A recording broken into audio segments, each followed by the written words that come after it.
that for Texans, how we win is just as important as winning itself. That's why we compete the Texas way, with a respect for others, control of self, and a spirit of competition. Because we know that true champions not only excel on the field, but have the kind of character that make them champions.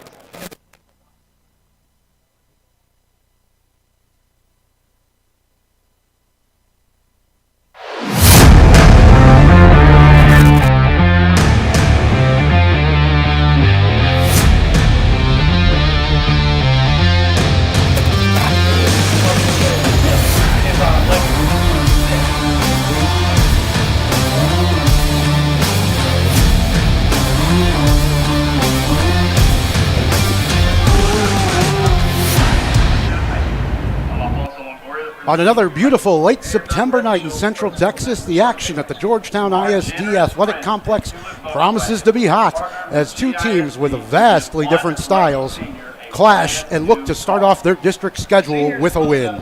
Hello once again, everybody, and welcome to Friday Night Football on the Vype Live Network. I'm Rob Jaskula, alongside my broadcast colleague Lance Catchings. It's homecoming, and the world's largest mum is in the house as the Eastview Patriots look to keep their prolific offense rolling against the visiting Leander Glen Grizzlies. District 8 of Class 5A Division 1 promises to be very competitive this season. And Lance, tonight it's a pair of 2-1 teams coming off their bye weeks to match up, but that's where the similarities end. We have two incredibly different styles of football here tonight. Yeah, that's extremely correct. We got a high-flying offense on one side, and then we're running the slot T on the other. So you can't get more different or diverse than the two types of offense we're going to see tonight here at homecoming at GISD Stadium. Yeah, it's a beautiful evening for football. We're looking out here. We've got a great setup here in the press box. There is not a single cloud in the sky. And, yeah, we're expecting Glenn to almost exclusively run the football here tonight. They play a 3-4 defense. It's going to be an interesting matchup against an Eastview offense that's been setting records, especially with Ty Blair, senior quarterback, third-year starter. He's just broken his old record of yards per game, throwing for 441 last week versus Belton. And I had a chance to catch up with Eastview head coach Michael Wall yesterday via telephone. Coach, coming off the bye week at 2-1, how are you feeling about your team in general so far this season? I like where we are. I think we've progressed each week, winning our last two. I think that the guys kind of cleaned up some mistakes from the earlier weeks and playing pretty good football right now, really in all three phases. So I'm encouraged by that. But I do think that we have a long way to go, and hope that we can continue to make progress. Yeah, talking about the three phases of the game, let's start with your offense, averaging 42 points per game right now, and it seems like they're improving every week. Yes, they are. I think we settled in from week one, and we made some mental errors that was kind of a little bit uncharacteristic by some guys, but I think we cleaned things up, and man, playing at a high level. I know some players are, and we've been spreading the ball around and running and throwing, and I think our line is coming together, and I like to see I see their progress, and so hopefully that continues to play at a high level, and putting points on the board is a great thing. So 42 points, we love it. We try to say we want to hang 50 every week, and that's a challenge, but that's kind of what we want to do, is outscore people. It's been really fun to watch, especially your senior record-breaking quarterback, Ty Blair, breaking some of his own passing records already this season. As a former quarterback yourself, what do you like about the way he plays the position? Ty Blair, I'm telling you, I think that he is one of the best in Central Texas, and I think he is a top quarterback around. I think the kid is ultra talented.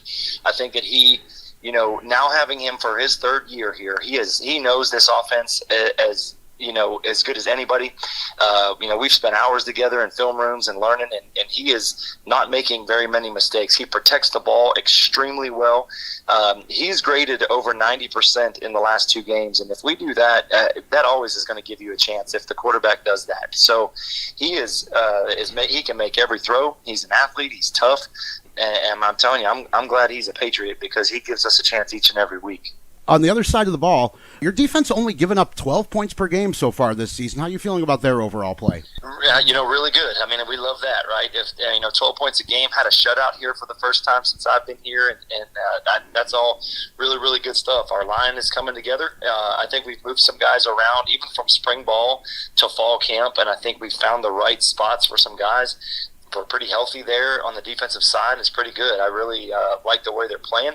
They're flying around and very, very physical. And whenever you do that, I mean, like I said, they're going to keep you in ball games. And it's been fun to watch them and have some short fields, you know, offensively. And it also helps with, you know, putting up the points and all that. And when the offense is doing well, the defense can cut it loose a little bit more as well, and vice versa. You know, everybody kind of feeds off each other, but definitely like what the defense is doing. Their front seven's been especially effective against the run, like the likes of Isaiah Davenport-Bell. He's putting up 12 to 15 tackles every week. Coming up against this Glenn slot T offense, how important is that front seven going to be this week? Yeah, ultra important. I mean, these guys, you know, it's a challenging offense. It really is, and it's one of those ones that those guys, you know it and run it very efficiently and very well. And so those guys right there have got to, you know, be able. Those front four got to be able to occupy double teams and not fall for the traps that they run. And the linebackers have got to fit aggressively and make plays and not let the backs run by us because it hits so fast sometimes. And so those guys are the key to the game this week is the defensive front seven. And, of course, you know, the back-end guys can't fall asleep whenever they do those play-action passes. So they got to be effective enough in their run support as well. But, yep, big challenge for the front seven on defense this week. Well, Lance, you heard it there. I'm from Big Ten country. Hearing a coach say he's looking to score 50 points per game is something new to me, but that is a confident head coach right there. Yeah, it definitely is. And he has the players to back it up. I mean, Ty Blair, we've seen – some of the things he's done already this season, 734 yards passing, 8 touchdowns, no interceptions as of yet. So he's seeing the field very, very well. So defensive backs and secondaries, they need to beware when he's out there taking snaps. Yeah, I can't think of a coach I know that would be unhappy with a 70% completion percentage. And Blair now with 393 career completions. He should hit 400 here tonight. And he's even got a chance, needs 351 yards to hit 5,000 for his career as the Eastview Patriots take the field here on homecoming night at the Georgetown ISD Athletic Complex. Now, the Glen Grizzlies coming in tonight, they are playing their 4th consecutive road game to start the season. They and head coach Brandon Krauskopf were less than a quarter away from a 3-0 start 2 weeks ago when they led 21-20 early in the final stanza at Bowie on the Vype Live Network. The Grizzlies faded down the stretch, however, against a team that's probably looking to make the playoffs in Class 6A, giving up the final 4 scores of the game, dropping their first contest of the year by a 42-21 final. And Lance, this slot T offense not made for coming from behind. No, it's not. It's a grinder offense, but it's an offense that all 11 players have to stay engaged. All 11 players are contributing at the same time, and when they get behind, it can be tough for teams like Glenn to come back, especially if they have to start trying to throw the ball. And Bowie is a tough place to play down there in South Austin. Yeah, at the Burger Center last week, 2 weeks ago, it was actually the kicker, Armando Don Juan, first-team all-district kicker, getting the Grizzlies' first touchdown pass of the season, actually. There was a blown field goal attempt, and he managed to find the defensive end for the touchdown on the play. And, you know, that was their first completion of the game, and their actual quarterback, Dakota Dubleby, didn't complete a pass until the 4th quarter when they were already down 3 touchdowns. And I've seen a few slot T teams over the years, the Liberty Hill Panthers. Correct. I saw the Fulshear Chargers last week run it very effectively over in Hutto. You do have to have some element of a passing game, I feel like. At least 5 to 7 throws per game. Yeah, you have to be able to mix it. Well, I'll parse that by saying it depends how well your offensive line is playing, how much push they're getting against that defensive line that they're facing. But, yeah, you want to be able to mix in the pass at sometimes. Otherwise, everybody's just going to load the box, and it's going to be tough slugging trying to run in that offense. Yeah, here in Georgetown, head coach Michael Wall has his Eastview Patriots on a 2-game winning streak, and they've looked very impressive their last 2 times out, outscoring their opponents by a combined 99-14. It's a punishing front 7 on defense, and of course the play of that third-year starter, Ty Blair, has been the key. As we near kickoff here at Birkelbach Field at the Georgetown Independent School District Athletic Complex, let's take a timeout for the national anthem. You're listening to Vype Live.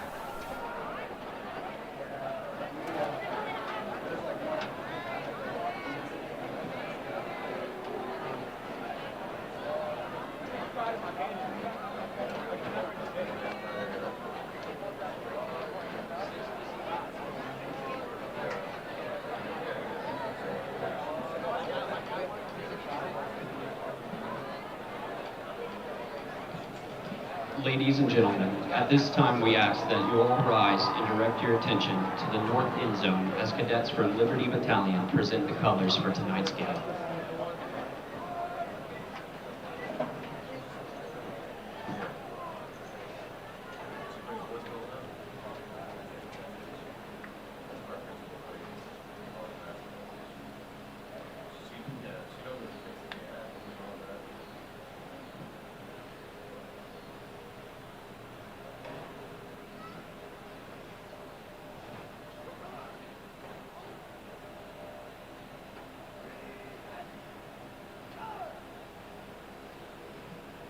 Please join us as we honor all of the brave men and women who have served or are currently serving our country at home and abroad with the singing of our national anthem, performed by the Eastview High School Choir under the direction of Beth Burrow and Collie Rowland.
A stirring rendition of our national anthem, beautifully sung.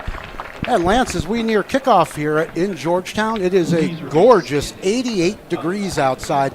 Wind blowing out of the north to the south at 10 miles an hour. That will be left to right across your dial or screen as we get started here tonight. And Lance, I'm from the Midwest. You're a native Texan. 88 degrees is fall weather here in late September. Yeah, you're absolutely correct about that. We won't be getting any frigid temperatures till December. If we're thinking right, but it's a gorgeous night for football, week 4, and it's homecoming night here at GISD Stadium. So a lot of emotions probably running through these players' minds and thoughts right now. A lot of excitement here. When I got here, there was a lot of tailgating going on in the parking lot. Just a really great atmosphere here at this wonderful facility here in Georgetown, and they always treat us well up here as well as the colors go off the field. The Eastview Patriots, the home team, will occupy the near sideline right here in front of us. They're wearing their home red jerseys with white pants, trimmed in mostly navy, and they will wear red helmets this evening. The visiting Glen Grizzlies are wearing all white, trimmed in orange and navy with white helmets. And think the Auburn Tigers, for those of you who watch college football. That's the color scheme that they have here. And their sideline still partially in the sun. The days are starting to get shorter here in Texas. But this action is getting hot as these two teams get ready to kick off district play. Let's take one last time out before kickoff. You're listening to Vype Live. Hey high schoolers, are you interested in a career in sports media? Vype can help.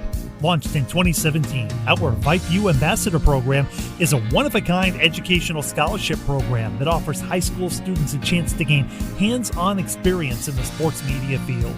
Vype U also gives students a platform to build their portfolio of creative work under the guidance of Vype's seasoned professionals. From covering games to publishing photos, writing articles, and conducting on-camera interviews, each Vype U ambassador receives an immersive experience geared toward their interests, while promoting their own school and preparing them for their future. Email info@vypemedia.com to find out more about Vype U today. Coin toss here at the Georgetown ISD Athletic Complex. Rob Jaskula along with Lance Ketchings and our QA in the studio, Skylar Gillespie in our Macon, Georgia studios. And Skylar, we're happy to hear that you got out of that hurricane unscathed. Some nasty weather over there in the eastern seaboard this week.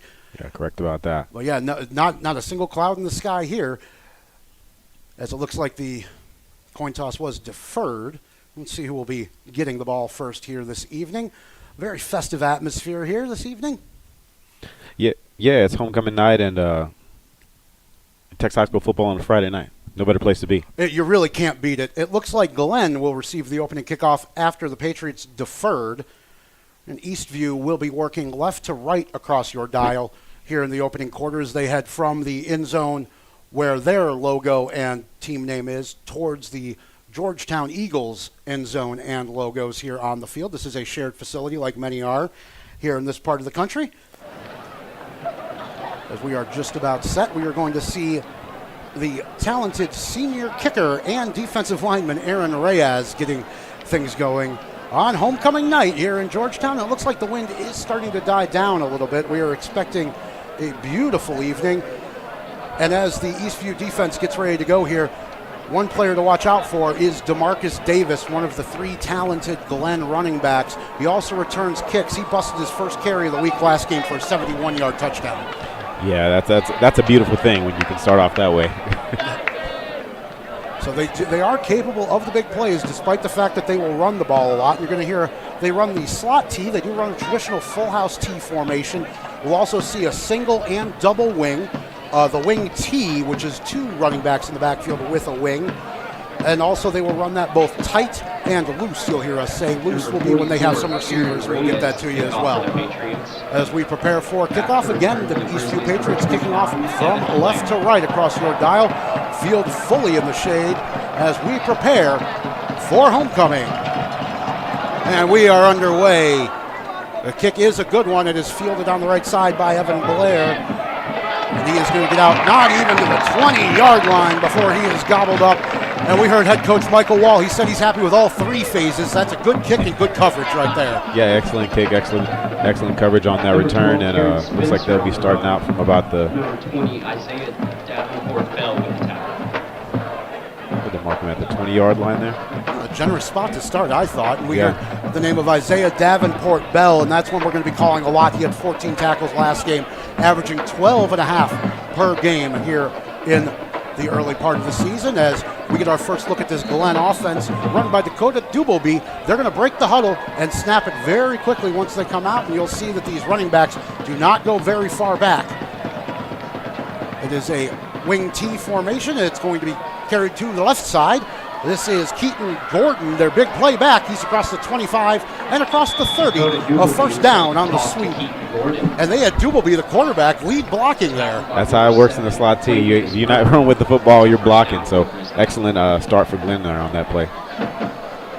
We'll call that 11 yards on first down. We are just underway. 11:47 to go in the first half. We are scoreless, and we are happy that you are joining us from wherever you might be. It is a beautiful 88 degrees, and for our friends listening from abroad, 31 Celsius. I looked that one up before I got here today. Single receiver spread out to the right. It's double wing formation for Dubleby. He's going to keep it.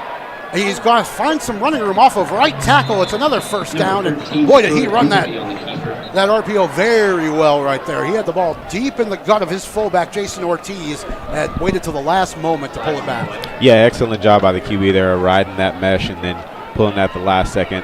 Defense was confused on that play, and that's kind of the point of this offense is to not know who has the football. Boy, I had to wait there for a second. I could see the ball in Ortiz's belly, and he just didn't quite let go. And a nice play, so that's another 12 yards. 23 yards on 2 plays so far for this Glenn Grizzly team as they move from right to left on the first possession of the ball game. Wing T formation here in the pro set. The handoff is going to go to Ortiz. He doesn't have a lot of room, but he does break the first tackle and get across the 45 to about the 47, but there's a flag on the play. And that's one of the keys in this slot T offense. Look, there's going to be some holdings, and that may be what we see here. Yeah, it's a quick offense. These linemen are jumping out fast. Sometimes they're cutting, and what they don't want is going to look like they wave off. Okay, they're marking it off here. Well, it looks like Eastview was actually the ones that jumped offside there. Maybe a man in the neutral zone. Going a little too early, so it'll be 1st and 5 for the Grizzlies. And head coach Michael Wall told me in that interview he does want to see those penalties cleaned up, like every coach does, as the Grizzlies break the snap. 11:10 to go in the first quarter. Wing T. This time it's going to be another keeper for Dubleby. He has room across midfield to the 40, to the 30. He's in a foot race on the left side. He drops the ball, and it is recovered by the Patriots. Oh boy, what a play by Sam Arnott to fall on that ball as it was bouncing right near the sideline. And Dubelby had all sorts of running room. He just put the ball on the ground. Yeah, he did. He was carrying it. I think he might have been trying to switch the ball in his hand or re-grip it, and that's a no-no when you're running full speed. And Eastview took advantage. They had somebody in pursuit. Fumble recovery for Coach and his team. Well, the Glen Grizzlies did struggle with turnovers their last time out against Bowie, turning it over 3 times. And that's a real unforced error there, but the Patriots will take it as Glenn was marching right into the red zone there. A huge play as we get our first look at Ty Blair operating from his own 18-yard line. 2 receivers to the left, 1 to the right on 1st and 10. The give is going to go to Keatston Rainey, and Rainey's not going to find a whole lot of running room, maybe a yard or 2 to the 20-yard line. Oh, wow, what a momentum swing here in the first quarter. Yeah, you can't make that kind of stuff up. It's Texas high school football. I'm sure coach is going to tell the QB, secure the ball, put your nose down and run, forget about it. Positive plays for Glenn, but now it's Eastview's turn. 2nd and 7 from the 21-yard line. Blair has 3 to the left, 1 to the right. He's looking to throw to the right. Now he pulls it in and spins, throws to the left, and he's going to put it on 1 hop to Tanner Namkin, incomplete. That's something that Coach Michael Wall really likes about this quarterback, Ty Blair. He is good at going through his progressions, and he's very comfortable throwing on the move, and that's tough for a high school quarterback. Yeah, it can be. He can throw running left and right, and that's what really separates the elite from just the pretty good. 3rd and 7 from their own 21-yard line. 10:22 to play, first quarter, no score. 2-by-2 receivers. Rainey is the lone running back in the backfield to the right of Blair. Glenn running their 3-4 defense, only 3 down linemen. As Blair looks to throw, he's looking over the middle. Now he's got some pressure rolling to the right. He's going to tuck it and step out of bounds behind the line of scrimmage. And, well, smart decision there. He didn't like anything downfield. No, he had a blitzer coming in his face. Best thing is just protect the football and pick up what you can. A bit of a delayed blitz there, and it was effective as it flushed Blair out of the pocket. Now he had no one downfield to go to, and it's going to be a punt formation for the Patriots. 10:04 to go. We are less than 2 minutes in, and already we've had some action here in Georgetown. Punt from the right hash from the backup quarterback Ryan Miley is going to bounce at their own 45. Yeah, it's trying to get to the midfield, and it does just cross midfield. Some of the Eastview players waving it down. Tyson Shiawoko with a little extra oomph on that one to get it over midfield. Yeah, and if you're the Glenn coach, you're saying we got out of that one unscathed, unforced turnover. Let's just regroup and restart this second series. Yeah, that defense is going to be very happy with forcing the 3 and out after that turnover. And Glenn will go back to work right at midfield. Ball just on their side.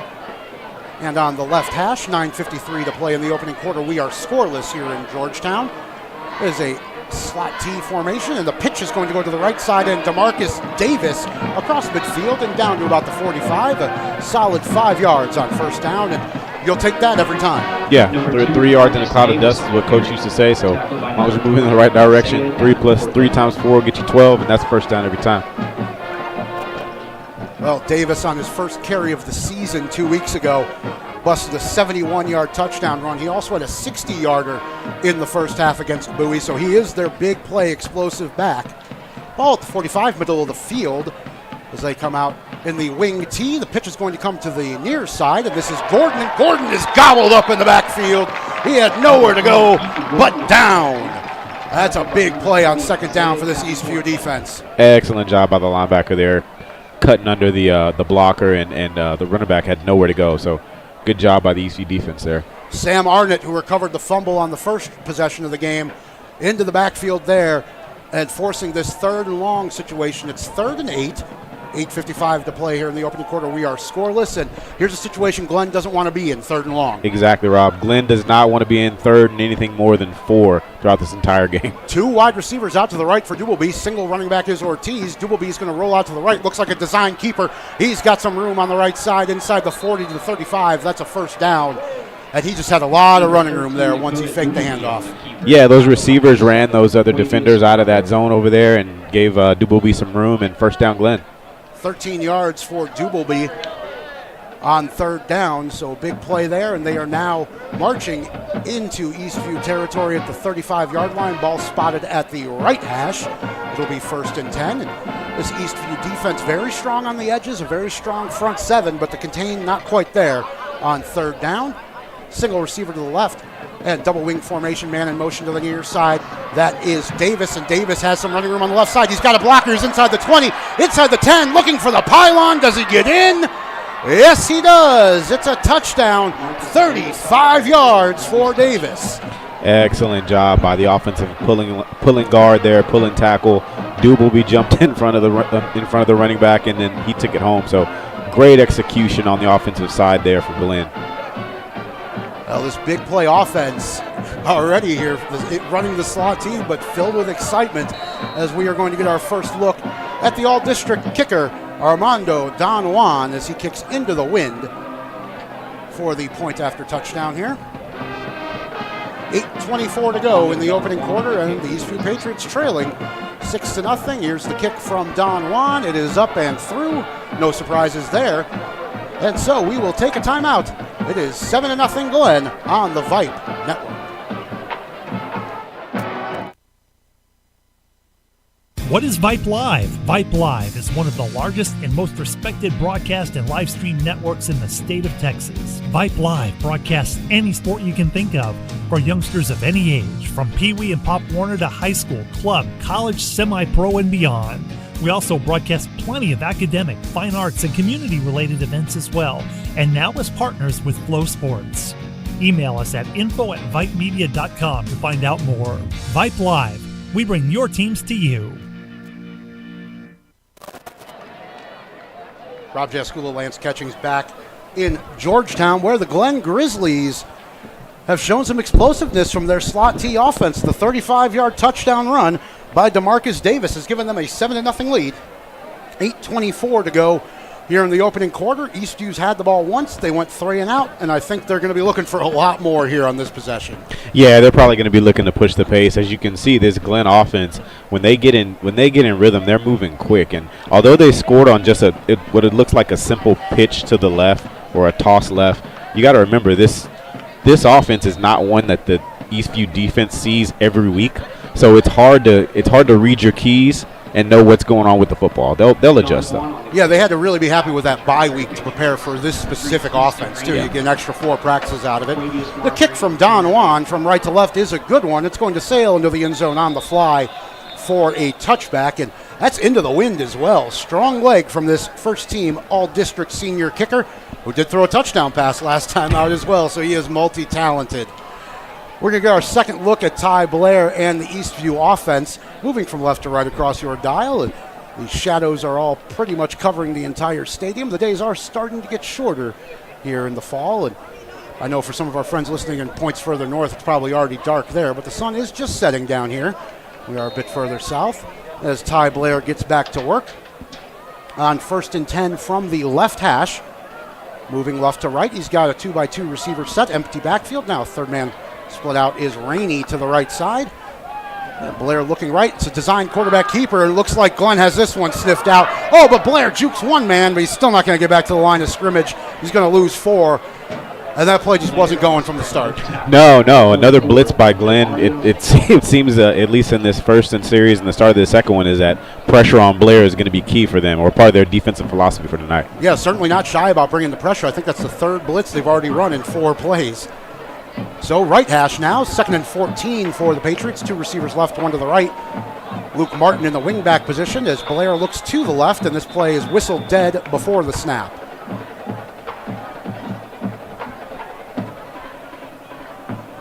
Wait for the call here from our officiating crew. And as it was, before the snap, false start against Eastview, and that's going to march them back another 5 yards. 7:47 to go here in the first quarter. They trail 7-0, and now 2nd and 19. Yeah, that's exactly what they don't want. 2 receivers to the left, 1 to the right for Blair. Single running back is Rainey, and Rainey is going to get the call as he goes up the middle. He's got a couple yards, but is going to be stopped short of the original spot after the kickoff. He's out to about the 22-yard line. Well, that is Eastview's longest play so far from scrimmage, and the delayed handoff did work there. Yeah, it did. It had some room, and they likely will come back to that. Glenn's philosophy is working. Two receivers to the right, one to the left. Martin is the tight end in a wingback position. Now a man's going to go in motion to the far side as Blair takes the low snap. He's rolling to his left. He is looking deep. He has a man. It's Keaston Rainey. He's got it at the 40, the 30, the 20, the 10. Keaston Rainey, 75 yards. What a nice throw by Ty Blair. Rainey got behind the safety. He just had to catch it and roll into the end zone. Excellent throw by QB1 there. But if you notice, Rob, there was a defender running up right in his face. Another blitz by Glenn. I think they caught him there. So good job by Eastview picking that up. Well, this explosive offense showing out here as Ty Blair throws his 9th touchdown pass of the season. 7:04 to go here in the opening quarter as we wait for the extra point from Aaron Reyes. Looking to tie this ball game up. His kick is up and through. Well, we've played less than 5 minutes. We've seen some big plays on both sides of the ball for both teams. A lot of action here, Lance. We said we had two teams with really different styles, but they're both really up for it. Yeah, Glenn. Glenn cost themselves on a drive in the first series where they may have scored had they not had that fumble, but Eastview right there to jump on top of it, and then they put together a nice series in their second drive, and then Eastview comes back with the response. So when you have Ty Blair back there, I would say you always have a chance. Glenn's taking the right approach by trying to pressure him. They cannot let him sit back there and throw the football. We see what will happen if he does that. And you were right. They really did bring the pressure. The man was right in his face, and Blair still stepped into the throw, took the hit. He wasn't scared, and he was waiting for that route to develop. And no back foot throw or anything like that. No, excellent job by him and a good job by the receiver. Sometimes being wide open, it's harder to catch the ball when you're being defended. That sounds strange to say, but it's true. But good job by him by making sure he reeled that one in, and they weren't going to catch him once he caught the football. Keaston Rainey leads the Patriots in rushing attempts with 38, but he's also one of the top 3 receivers on this squad. That is now his 13th catch of the year. And his previous long of 40 was also for a touchdown. That one for 75. Reyes' kick is a high one, taken on the right side by Blair at the 10-yard line. He's out across the 20, the 25, and stopped just short of the 30. 6:58 to go. We are tied at 7. It's homecoming here in Georgetown, and I think the Patriots are going to be looking for another stop here. They got the turnover on the first series, but Glenn was moving the ball. They were inside the red zone when that fumble happened. Yeah, and it was almost an unforced error. The quarterback fumbled by himself, but Eastview was in pursuit, and they were able to recover the football. We'll see how quick they go here, or if they try to slow the pace a bit on this. I believe this is their 3rd series. Sure, the coaches are making a lot of adjustments here in the early going. 6:58 to play first quarter. We are tied at 7 as the Glen Grizzlies move from their right hash 29-yard line from the wing T formation. The give as well. It's Doubleby again, and he's going to sweep around the left side again. He's got room across midfield to the 40, the 30 in a foot race. He's going to break a tackle and get in for the touchdown. Dakota Doubleby, 71 yards. And they've run that play 3 or 4 times already. I want to say that's the same play from earlier in the first series that he fumbled the football. They came right back to it. Eastview is going to have to adjust for that and account for him. But excellent play by the offensive. Oh, and they're going to go for 2 here. Oh, quick snap, and they're going to throw it out to the right side. It is good. Well, Doubleby is all pumped up as he heads over to the sideline there, and why wouldn't he be? He found Keaton Gordon on the quick play. I was still looking down, writing down the touchdown. Yeah, and so was the Eastview defense. They were waiting for the Glen Grizzlies to come line up for a field goal, and they were like, hey, just throw me the ball. 2 points. Done and done. So some heads-up play there by the Glen Grizzlies as they extend their lead by 2 instead of just the 1. It's 15-7, and their 2 touchdown plays have accounted for 106 yards. Big plays, missed assignments, confusion on the defensive side. Everything is going right for Glenn besides that fumble on the first series. Well, and then the deep ball by Rainey on the last play for the Patriots. So we know their offense is explosive too. And wow, we've played 5 minutes and 15 seconds here. 6:45 to play. Glenn leads this one 15-7, and I thought this was going to be a good matchup, and so far this one is living up to the billing.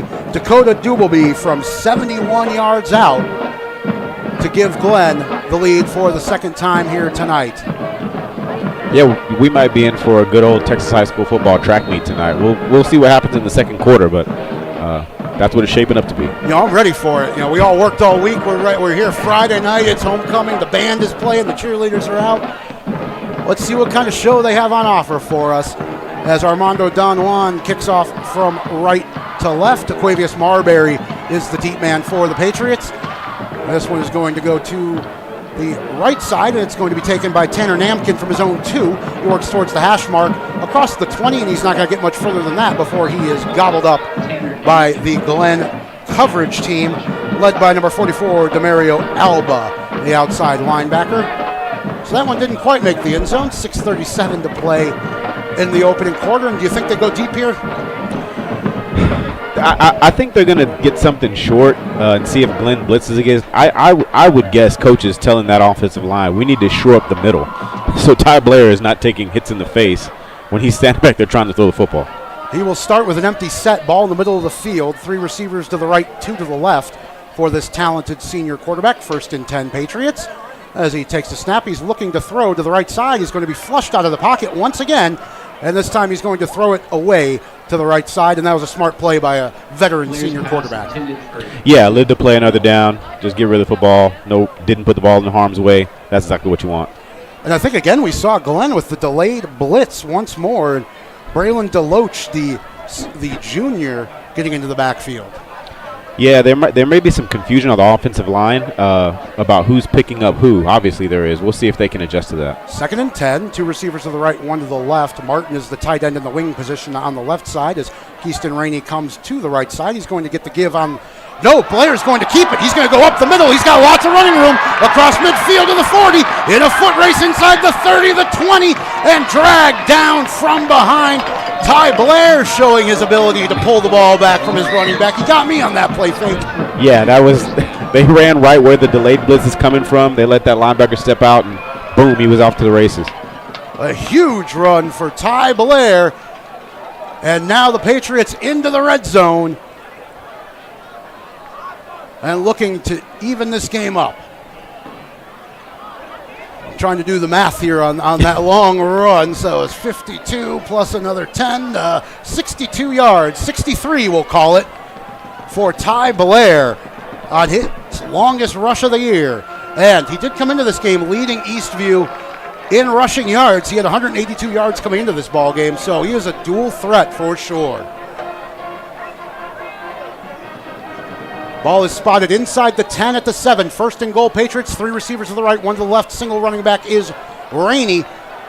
As Blair rolls out to his right, he has a man that is caught, and into the end zone is McKinnon Thorpe. Yeah, excellent job by QB1 there. They ran the flood. Nobody there to pick up the flat. And easy pitch and catch. They even got the lights going on and off in here when he scores a touchdown. In week 1, so there was a lot more daylight still in week 1. I thought there was something wrong with the lights the first time they went off. But we do have a fun light show here in Georgetown. As the Patriots, a 3-play drive, and they cover 77 yards. As Reyes comes on, looks like they're going to kick the extra point and not chase the extra after the 2-point conversion. His kick is up and good.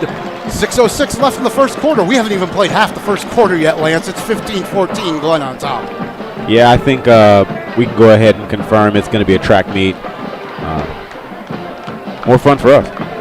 Yeah, I just redid my math on that long run by Blair that set up the touchdown. That was 70 yards for Ty Blair on the second down carry, and that was a designed quarterback draw. Correct.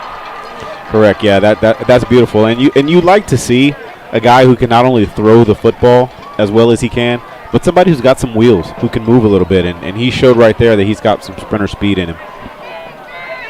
Well, the 3rd-year starter showing why he has the trust of his head coach, Michael Wall, as he leads the touchdown drive and finishes it off with the 7-yard throw to McKinnon Thorpe, who is wide open on the right side. And for those of you who listened to our last game here against Belton, the Patriots scored a touchdown. There was a fumble on the 1. The ball got fumbled into the end zone. There was a pile-up and the Patriots fell on top of it. We weren't sure who fell on top of it, and so now 2 weeks later we do have to give credit to McKinnon Thorpe as he gets into the end zone for the second time this year. I even went over to the Eastview coaches and I'm like, guys, who fell on that? They're like, we don't know yet either.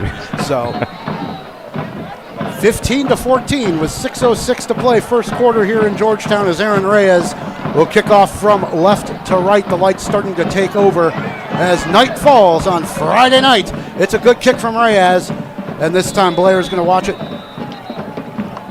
bounce over his head and into the end zone for a touchback. Not a lot of time to breathe here. Here come the Glen Grizzlies. They've scored twice in 3 possessions. And so for this defense now, at least it's been short drives. They shouldn't be too tired out yet. Yeah, that's correct. And what they've got to do here is they've got to trust their eyes and trust their keys. There's going to be a lot of motion. There's a lot of trickeration, I guess you could say, with this offense. But you got to trust your keys. You got to stay home. Don't over pursue. And I think that's what's happened on a couple of these long runs by Glenn is Eastview's gotten out of position, over pursued, and then they catch them on the backside. And that's a recipe for big plays for the opposite team. Well, big series here as the Glen Grizzlies come out with a 1-point lead, working from right to left, middle of the field. One receiver out to the right as Dubelby sent a man in motion to the far side. He's going to carry himself around right edge. He's across the 30 and tripped up into the far sideline, about the 32-yard line. Another nice 7-8 yards on first down for Dubelby. Yeah, he's doing an excellent job of riding that mesh. And what I mean by that, he's just putting that football in that fullback's belly and riding it, pulling it at the last second so those defenders have to commit, and then he replaces them, and it's 5-10 yards. Watching their last game against Bowie, they've had a lot of success tonight on the left side, but they really do like attacking the right side of the line. The big junior right tackle, Zephaniah Franks, number 77, is a real beast on that side. Wing T give is to the left side. It's a first down carry for the fullback, Jason Ortiz. He's going to get near the 40 before he's brought down. Yeah, excellent job out of the back in there, just squeezing, getting up behind his lineman, tucking in and moving his feet. And Glenn's got another first down. This is my second week in a row doing a slot T offense, and being from the Midwest, I love being able to call out, give to the fullback, a position that's not really seen a whole lot anymore in this game of football. But there's a lot of ways to skin a cat. There's many different ways to play this game successfully. There is, and I'm an advocate for it. I think it's highly effective when run the right way. Tight wing T. This time it's Dubelby carrying around left end. He's going to get out across the 45. 7 yards on first down for this talented Glen quarterback. We are under 5 minutes to play in the first quarter. 15-14, the Glen Grizzlies lead. It's been action-packed, and again, left tackle with the quarterback. A lot of room there. Yep. They have a bread and butter. They're sticking to it until Eastview stops it. They just got to make a play. They got to make a play, and a turnover is really what they need, I believe. So. Well, they do have one tonight. Got one on the first series of the game. Ball is spotted at the left hash at their own 47. The Glen Grizzlies in a tight single wing formation. This time Dubelby is going to give it to the right side. And it is Ortiz across midfield, has first down yardage and into Eastview territory. Yeah, excellent play there on the little tight end around. Something that Glenn is also doing, you don't see their backs really running side to side. They're attacking the center point of the defense. They're running off tackle, off guard, zero hole. All you can do there is gain yardage. Yeah, they are finding a lot of success just sweeping around right tackle. Exactly. Yeah. They've only run one pitch play, I believe. Yeah. So into Eastview territory, 47-yard line, ball spot at the middle of the field for the Glen Grizzlies. 3:40 to play opening quarter. They lead by a point. T formation, and the give is to the right side and Ortiz. They got him with the trap. He's inside the 40. He's got the first down, barreling inside the 35, and he's near the 30. He was bottled up for about 5 yards, ended up with 15. Excellent job by the back there, just moving there. That's called want to. That's hard. That's I want every yard that I can get in. And Glenn's backs are running extremely hard right now. Coach Michael Wall, in his call before the game, we heard him talk about watching out for the trap, and that was the very traditional trap play there. One of the classic football plays, really. Yeah, you learn that one in at 7, and they run it all the way up to your 25. Now at Eastview's 31, Dubelby is looking to throw for the first time today. He has a man open on the left side, and it is dropped by DeMarcus Davis. He had 2 receivers behind the whole Eastview defense. That one was just put on the turf. Yeah, that might be showing a little bit of how often they don't pass. Eastview secondary just let the receivers get behind them because they're watching. They want to step up for that run. That's how they draw you in. On 1st and 10 there, you're moving the ball well with the running game. I like that decision to try and take a shot with their first pass of the ball game, and it nearly paid off for them. 3:05 to play now, opening quarter. The Glen Grizzlies lead 15-14, and marching into Eastview territory. Ball near the left hash, 31-yard line. As Glen breaks the huddle, they have a tight formation, and this time it's going to be given to the right side. It is Davis. He gets inside the 30, but not much more than that. And that's a big play for the Eastview defense. It's going to be 3rd and long. Yeah, 3rd and long is what Eastview wants Glen in. Glen does not want to be in. Last time they did this, I believe they ran the quarterback keeper off the right side when they had a 3rd and long. They picked it up. They already showed off the pass on 1st down there. So this crowd coming alive here at Berkobach Field on homecoming. It's 3rd and 9 for the Glen Grizzlies. Ball in the middle of the field at the Eastview 30. Dubelby takes the snap. He's looking to throw to the right side. He has Davis. Oh, it's intercepted, and it's Aquavius Marbury, the talented senior, who comes up with it. What a play! Wow, that was an excellent play. That was a bait the whole way.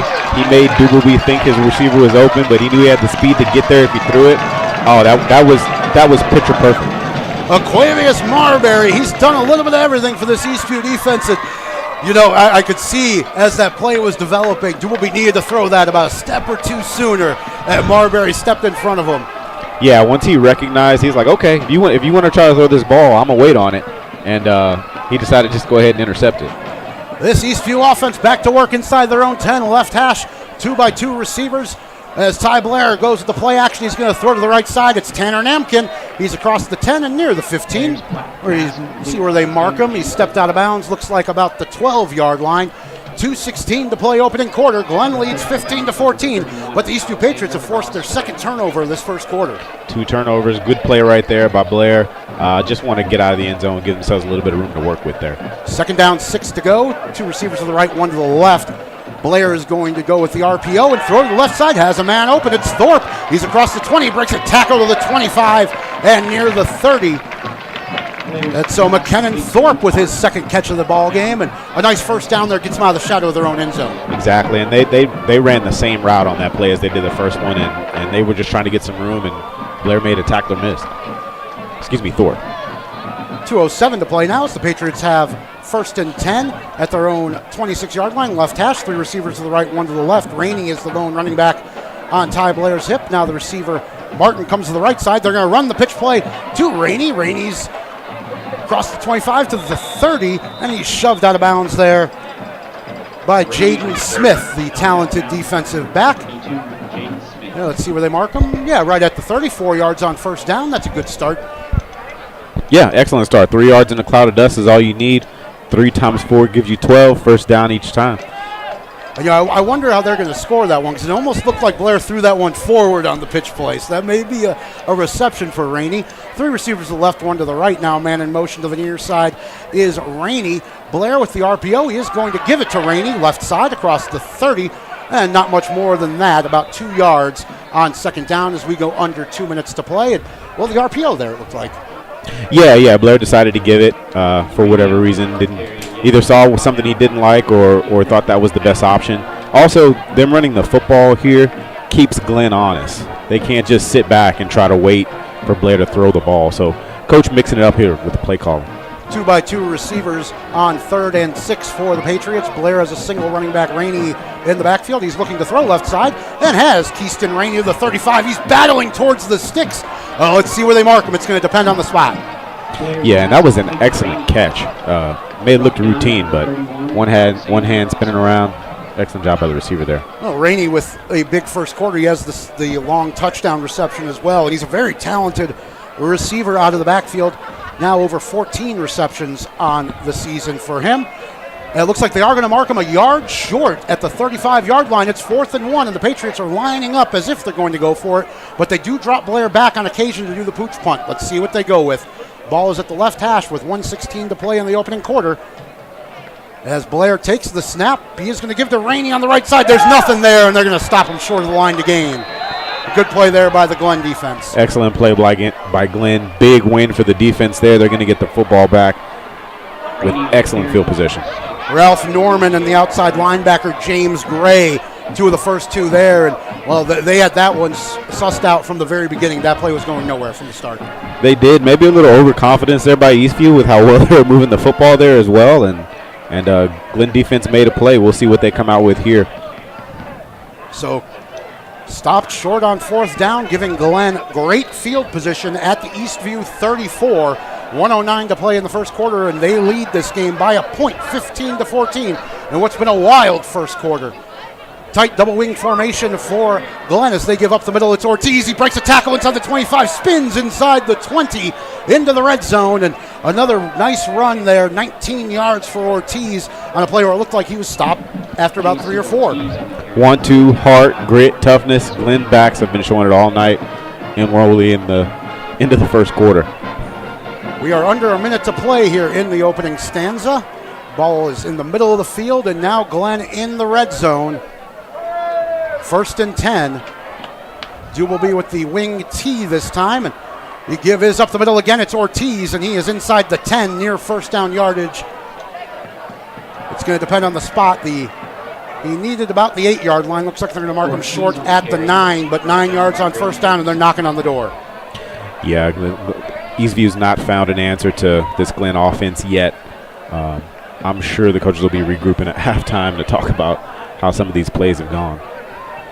The final seconds ticking away here in the first quarter. Let's see if they snap at 10 on the clock showing as the Grizzlies come to the line. They have a heavy set to the left, and this time the give is going to go to Gordon. Gordon has first down yardage. He's down to about the 6-yard line on the final play of this first quarter. It'll be 1st and goal Glenn when we come back. They lead the Eastview Patriots 15-14. You're listening to the Vype Network.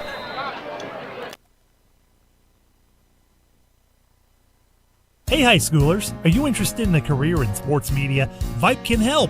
Launched in 2017, our Vype U Ambassador Program is a one-of-a-kind educational scholarship program that offers high school students a chance to gain hands-on experience in the sports media field. Vype U also gives students a platform to build their portfolio of creative work under the guidance of Vype's seasoned professionals. From covering games to publishing photos, writing articles, and conducting on-camera interviews, each Vype U ambassador receives an immersive experience geared toward their interests, while promoting their own school and preparing them for their future. Email info@vypemedia.com to find out more about Vype U today. Rob Jescool, Lance Ketchings back at the Georgetown ISD Athletic Complex. And Lance, what a first quarter. We had to really catch our breath there. Yeah, it feels like we've played a whole football game already, and we're barely starting the second stanza. It'll be 1st and goal for the Glenn Grizzlies, who turned the ball over twice in the first quarter. And I think that's something that's going to be very key in this ball game. They might be up by a touchdown or two right now already. Yeah, I agree 100% with that. I think they were marching to score when the quarterback Dubelby fumbled on the near sideline here, and then you never know what else can happen, but at least one touchdown they could be ahead by. So the ball will be spotted just to the left of center. It's 1st and goal from the 7-yard line as we get this second quarter underway. Glenn now moving left to right across your dial. As the talented quarterback Dakota Dubelby, as you look at the coaches here, he's playing for offensive coordinator Ryan Dubelby, his dad. So that's got to be fun for the two gentlemen. Oh, yeah, great memories there. He's a coach's kid, explains why he runs so hard. Obviously knows his offense very well. So we'll see what they dial up here. Some of the homecoming festivities going on to our left here as we wait for the officials to restart play and get this second quarter underway. And if you're just joining us, where have you been? You've missed a ton of action here. 2 touchdowns on each side of the field, couple of turnovers. It has been a wild one here in Georgetown, and we are having a ton of fun here on Friday night under the lights in Central Texas. A pair of 2-1 teams kicking off their District 8 Class 5A Division I schedules. And this tilt has been everything as advertised so far as we prepare for the first snap of the second quarter. Heavy formation as Dubelby is going to give to the right side near the goal line. Let's see if they give it. They do. It's a touchdown. And it was Keaton Gordon getting into the end zone, and Glenn extends their lead. Yeah, excellent job by the back there, just putting his head down and getting into the end zone there. This time we're paying attention to see if they go for the quick two. Eastview this time is ready for it. Glenn now leading 21-14 as Armando Don Juan comes out for the extra point. I love that name. Oh, it's great. I'm going to say it every time. There's no doubt about it. One of the best names in football as far as I'm concerned. And a great kicker as well. His kick is high and through the uprights and out of the facility. 11:54 to play in the second quarter. We've had one snap in this second stanza, and the Glen Grizzlies lead the Eastview Patriots 22-14. And, well, we might have a track meet going here. What do you expect on this next drive for Eastview? I'm expecting Eastview to throw the ball around. They got stopped on that 4th and short, running a sweep out of the gun formation. I'm excited to see Blair sit back in the pocket. Hopefully they figured out some of the blitzing issues. Hopefully the offensive line is able to pick up the blitzers and give him a little bit more time to keep Glenn's done a good job kind of just keeping him off rhythm a little bit there in the first quarter. So we'll see what they're able to do here in the second and you bring up that 4th down. That was only a 36-yard drive for Glenn, and they've had a lot of success moving the football. Only at 36 to go there, and they managed to punch it in. Yeah. So the risk does backfire. Yeah. And as you know, obviously Eastview has dynamic players, dynamic athletes. We just saw an amazing interception on this side of the field. I'd really like to see them getting a little bit better rhythm, though. I agree with that one. Yeah, the Glen Grizzlies kicking off from left to right with Armando Don Juan. They lead 22-14. We are 6 seconds in to the second quarter and expecting a whole lot more fireworks in this one before it's over. Marbury, Rainey, and Tanner Namkin from right to left, the 3 deep men for the Patriots. Rainey is the furthest man deep as Don Juan runs up. He's got the wind as he kicks off, and I'm expecting this one to go through the end zone. And it does. He nearly cleared the whole end zone with that kick. It bounced about 9 yards deep. Yeah, Don Juan's got quite the leg. Yeah, first team All-District last season, and you'd expect the same this year, especially now he's got that touchdown pass on his stat sheet for the year. And it is the only Glen passing touchdown so far this year. But we've seen Dakota Dubleby having a lot of success running the football, handing it off. And he did throw the 2-point conversion as well. Correct, and Glen's philosophy has to be why throw it when you can run it. And they've had so much success tonight. I don't see them veering away from that. Eastview Patriots going to be looking to move the ball here as they start at their own 25. Ball at near the right hash. Moving right to left across your dial here in the second quarter as Ty Blair goes back to work. He's got 2 receivers to the left, 1 to the right. Now Luke Martin splits out, so trips to the near side. They're going to run the wide receiver screen, and Namkin dropped it. Yeah. Well, they had that set up, and the blockers were out in front. They just couldn't execute. Nope, just off rhythm. That throw was a little low, but definitely one that he could handle. And not how they wanted to start a drive, you know. No, the receiver Caleb Hill and the tight end Luke Martin were both out in front blocking. Those are 2 big blockers. Namkin might have had some running room had he come up with that one. 2nd and 10, though, for the Patriots. 3 receivers to the left, 1 to the right. Lone running back is Rainey as Blair works from the pistol formation this time. And this time he is going to put it in the belly of his running back, Keaston Rainey. He's across the 25, but only about a yard or 2 on second down. That'll bring up 3rd and long. Yeah, nothing doing in the middle for the back there, and just still a little off rhythm in my opinion, but we'll see what they dial up here. 3 receivers left, 1 to the right on 3rd down. Single running back is Rainey. I think they got him to jump as Blair rolls out to the left. Looks like it's going to be a free play as he throws to the near side into the bench. He had Tanner Namkin, but with the free play, why risk it? He just threw it away. Yeah, I'm not sure if the receiver knew that they jumped. It looked like Blair was waiting for him to go deep, and the receiver pulled up. Either way, it looks like it's going to be an offsides penalty for Glen here. Indeed it is, as we get the call from our officiating crew. And you could see Blair doing the hard count as well. You could tell it's what they were trying to get him to do. Yeah, they've had so much pressure on him when he's been dropping back lately. He's trying to do something to get them off tilt, which is very smart, very veteran of him, actually. So the penalty marches off 5 yards across the 30. It'll be 3rd and 4 for the Eastview Patriots, trailing this one 22-14. 11:16 to go in the first half. Ty Blair has 3 receivers left, 2 to the right, empty backfield. This time he's going to pull it down on the design keeper, looking for first down yardage to the right. He's across the 35. Looks like he's got it. Yeah, good job by Blair on that one. I couldn't tell if that was a designed run or not by the way the receivers ran out on their route. So he may have just said, I'm taking this one myself. Yeah, he pulled it down very quickly. So either way, it was a quick decision from the senior quarterback. We've already seen how he can scoot. He has the big, long touchdown run. So dangerous with the legs and with the arm. 1st and 10 for the Eastview Patriots at their own 35-yard line, right hash. 3 receivers left, 2 to the right, empty backfield as Blair looks to throw to the left here on first down. Looking to throw it deep. He has a man downfield, and it's caught by Caleb Hill inside the 25. A bomb right down the middle on first down. I love that play call. Excellent job by the QB there. You see, this is exactly why Glenn was blitzing so much. They don't want him to have time to throw the football.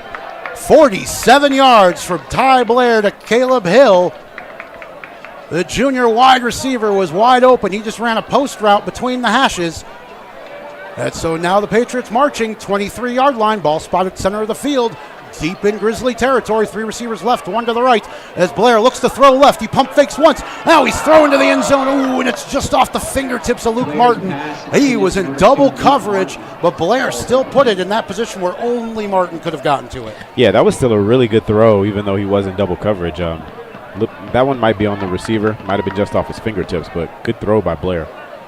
And with these numbers Ty Blair's putting up, Coach Michael Wall was saying earlier this week, coaches, recruit this guy. This guy is a baller, and we have seen it all season. 2 receivers left, 1 to the right, and this time Blair's going to give to Rainey off right tackle, and not much there as he's got about a yard or 2 on 2nd down. That's going to bring up 3rd and long. Rainey on the carry, brought down by number 6, Joshua Vincent. Yeah, Joshua Vincent, who is the team's leading tackler at 5'9", 185 pounds for a linebacker. Wow. But he showed it right there, good tackle. Blair with 3 receivers to the left, 1 to the right on 3rd and 10. Right hash, Rainey is the lone running back as Blair rolls to his left, looking to throw. He has a man in the end zone. He's looking deep. Oh, and that one hung up in the air and is intercepted. Alexander Ross Randolph, the sophomore cornerback, coming up with that one. And well, Lance, the man was open in the end zone. Blair saw it, and that wins. The ball just held up there. Yeah, just a little bit late on the throw, and maybe getting a little bit greedy there because he saw it late. As Ty Blair's first interception of the season, coming at a tough time there as the Patriots were marching. And it did look like he had Caleb Hill on a very similar route that he hit him for 47 yards earlier in the drive, but they're going to come away with no points, and Ross Randolph went down in the end zone for the touchback. 10:03 to play, 2nd quarter, as the Glen Grizzlies take back over, leading 22-14. They are moving left to right across your screen. It's the double wing for Dubelby. This time the carry is going to go up the middle to Ortiz. He's across the 25, bustles his way towards first down yardage across the 30. Another tough run by that fullback.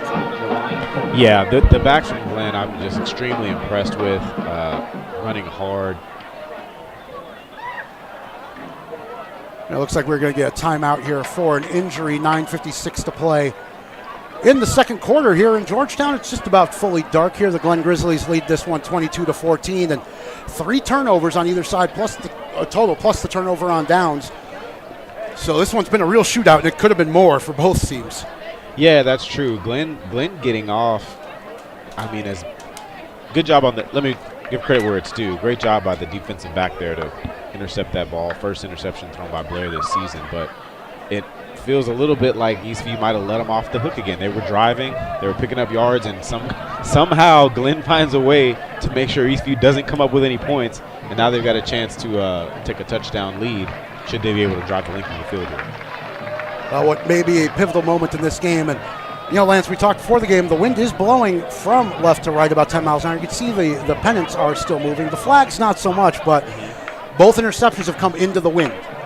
So perhaps very true. A difference. Yeah. Very true. Might be affecting their throwing a little bit. I expect Glenn to go fast here and stick with the same 3 plays they've been running. Up the middle, quarterback keep to the outside, and maybe that little toss sweep.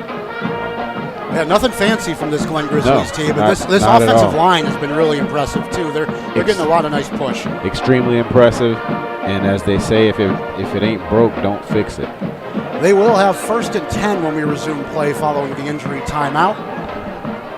At their own 31-yard line, ball in the middle of the field, and there's been a few guys for Eastview, Ty Temples, Tyson Ishayawoko, names we haven't really called a whole lot today because Glen is getting to the second level on a lot of these runs. Yeah, that's extremely true, and they will come to the line quickly. 2 receivers to the right, single wing as well to the right. As Doubleby rolls to the right, he's going to throw and find his man Gordon in the flat. He's across the 40, got first down yardage across the 45 as Dakota Doubleby completes his first pass of the evening. Yeah, correct. And something I was going to say about this slot T offense is what it really does is it neutralizes defenses because you can key away from whoever the star player is, and now they're neutralizing. It's on everybody else and reading your keys. Glen Grizzlies lead this one 22-14 and moving the ball towards midfield with 9:32 to play in the second quarter. Ball on the right hash at their own 47-yard line. I formation, power I. The give is up the middle to Ortiz. No, it's going to be kept by Doubleby. He's going to sweep to the left. He's across midfield, but there's a flag down. There's that keeper again. Yeah, Doubleby is having an excellent night. We'll see what the flag is here, but Glen's not doing anything spectacular in the way of type of plays that they're running. No, Doubleby is excellent at that misdirection, though, like pulling the ball back late. He really keeps the ball in the belly of his fullback. Yeah. Should we get the call here? Looks like it was a man in the neutral zone for the Patriots. So it'll be 1st and 5 across midfield now at the Eastview 48-yard line for the Glen Grizzlies. 9:18 to play and clock running here in the second quarter. There'll be a man split out to the right side. Double wing formation, single running back, man in motion to the near side. This time Doubleby is going to roll out to the right, looking to throw. This time he's got no one, and he's going to be brought down right near the line of scrimmage. And a couple Eastview Patriots in on that one. Yeah, excellent job catching that. Does that be considered a sack? They get him behind the line there. Yeah, looking to see. Looks like he did lose a yard, so we give Caden Childs the sack as Doubleby loses a yard. It'll be 2nd and 6, and that's a really nice play on first down for the Eastview defense. Yeah, it gives them some confidence back, and really a nice play there. And we'll see if they can build on that momentum on second down. Double wing, single receiver to the left, man in motion to the far side is Davis. Doubleby is going to give it to the left side, and Davis, he's the lead blocker as well. And Davis is inside the 45, near first down yardage. Let's see where they mark him. Well, that's an interesting move, letting your quarterback be the lead blocker. We've seen that several times. That's by design. Yeah, I've seen it in a few teams that do that with the slot T offense. You know, a lot of times the quarterback's unaccounted for. It is 11 on 11. If you don't have the football, get out there and block. It'll be 3rd and 2, it looks like, for the Glen Grizzlies. Under 8 minutes to play first half here in Georgetown. Ball spot at the left hash. They are in Eastview territory. It will be a wing T formation, man in motion to the near side, and Doubleby's going to carry around right tackle. He's got the first down and more across the 35 down to about the 33-yard line. And that's keeper to the right once again. Keeper right, keeper left, keeper up the middle. I'll be real interested to see Dakota Doubleby's rushing numbers after this first half, as he's not shy about keeping that football, not shy about running hard either. No, not at all. And something we haven't seen them do yet is pitch the ball mid-play, although they have been keeping – on that last play, they had a pitch man. So that's something to watch out for with this Glen offense, if that's a wrinkle they might throw in. Inside the 35 to the 34, ball spot at the middle of the field, heavy formation. And this time the give is going to go up the middle to Ortiz, and not a whole lot there. Nice job by the Eastview defensive line. First man there was Jacob Vasquez, the senior defensive tackle. Yeah, really good job by the defensive line there making that play, setting Glen up for a 2nd and long here. Under 7 minutes to play first half. The Glen Grizzlies lead this ball game 22-14 and driving the ball once again into Eastview territory, but it will be 2nd and 10 for the Grizzlies as they run the play in from the sideline. A very traditional look as well. the way they run their offense. And you mentioned this is a running offense, but yeah, we haven't seen option yet. No, that's one thing that's interesting about it. Wing T, quick snap as usual. This time it's Ortiz. He breaks one tackle and dives forward. He's got about 2 or 3 yards. And it will bring up another 3rd and long. And, well, the Patriots have had them in this situation a few times. They really need to stop here. Yeah, they do need to stop, especially with the area of the field that Glenn is on. But going back to what you said earlier, yeah, a lot of people think slot T, heavy run, that they're running option all the time. Really, right now, the option is between the fullback and the quarterback. They haven't even introduced the pitch man yet. Wing T formation on 3rd down as Doubleby rolls out to his right. Looked like he was thinking about passing. Now he pulls it down, and he is brought down on the near side. He's going to be short of the 1st down, and it's Isaiah Davenport-Bell with great pursuit. Great pursuit, good tackle. If he doesn't make that tackle, that's a 1st down for Glenn. Excellent job by the defender there for Eastview.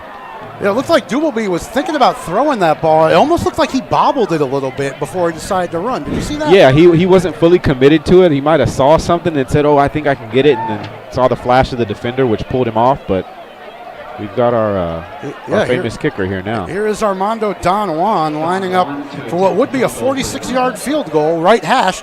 Snap is back. The ball is down. The kick is up. He didn't get all of this one. It's going to be no good. He missed it left. Just a bit of a knuckleball there from Don Juan, and I think he'll want that one back. Yeah, he will. But on the Eastview side, great job by the Eastview defense. Bend but not break. Glenn comes away with no points. Blair gets to come back out, and he'll be wanting to make up for that interception from earlier. So the Grizzlies are unable to turn that turnover into points, and you're right, a big stop there for the Eastview Patriots.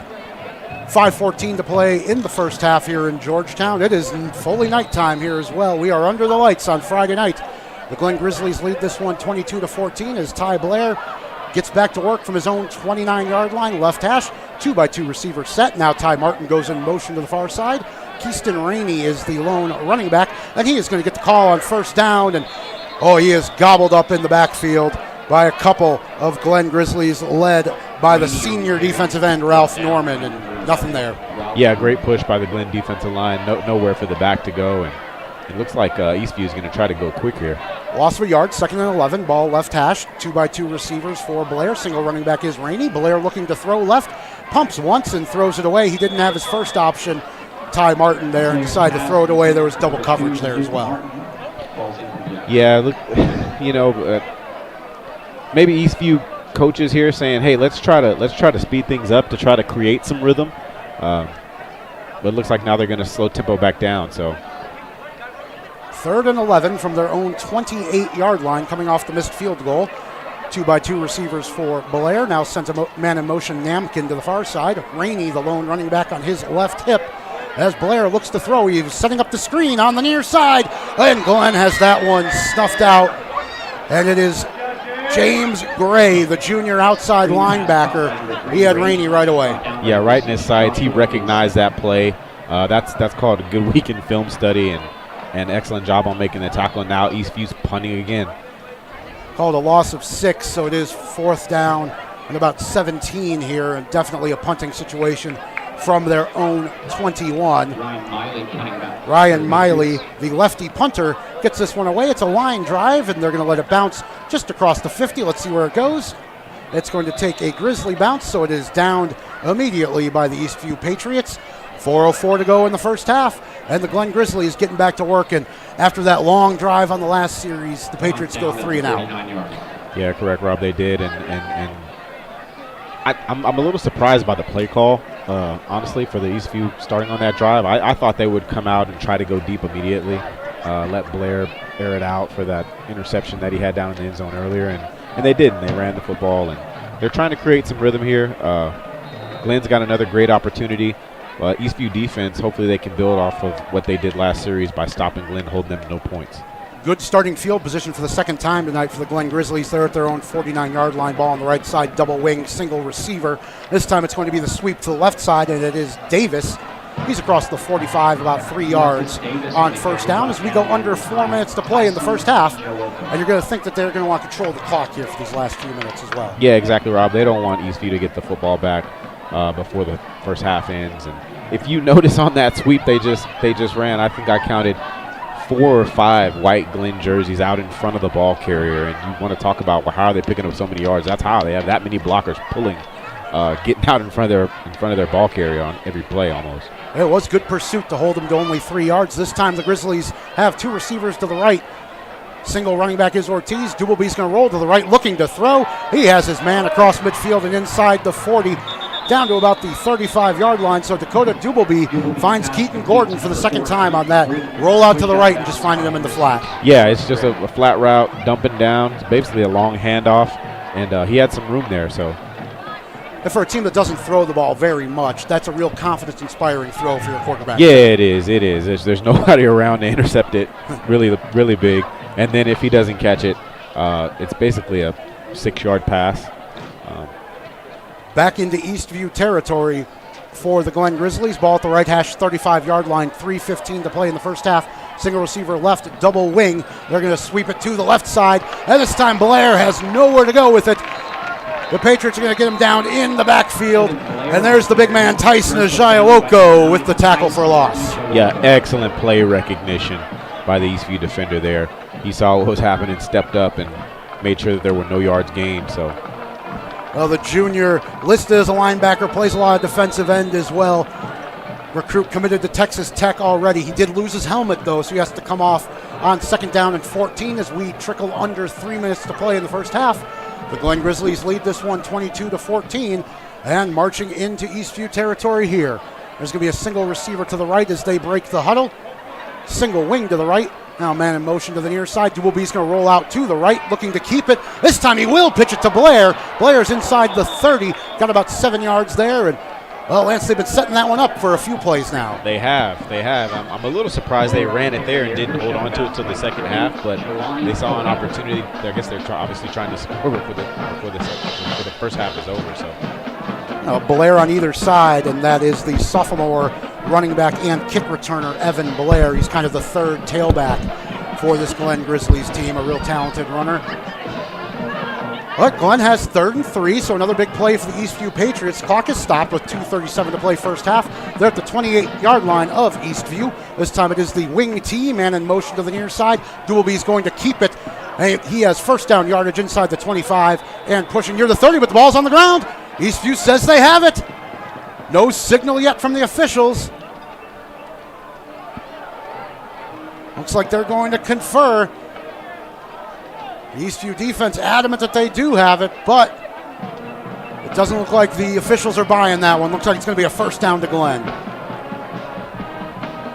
Well, Dubalby off right tackle again. Yeah, off right tackle again. And he's running all of the backs running hard with power, running behind their pads, grit, keeping their legs moving after tacklers get on them. That's how you get extra yardage. That's what they've been doing all night.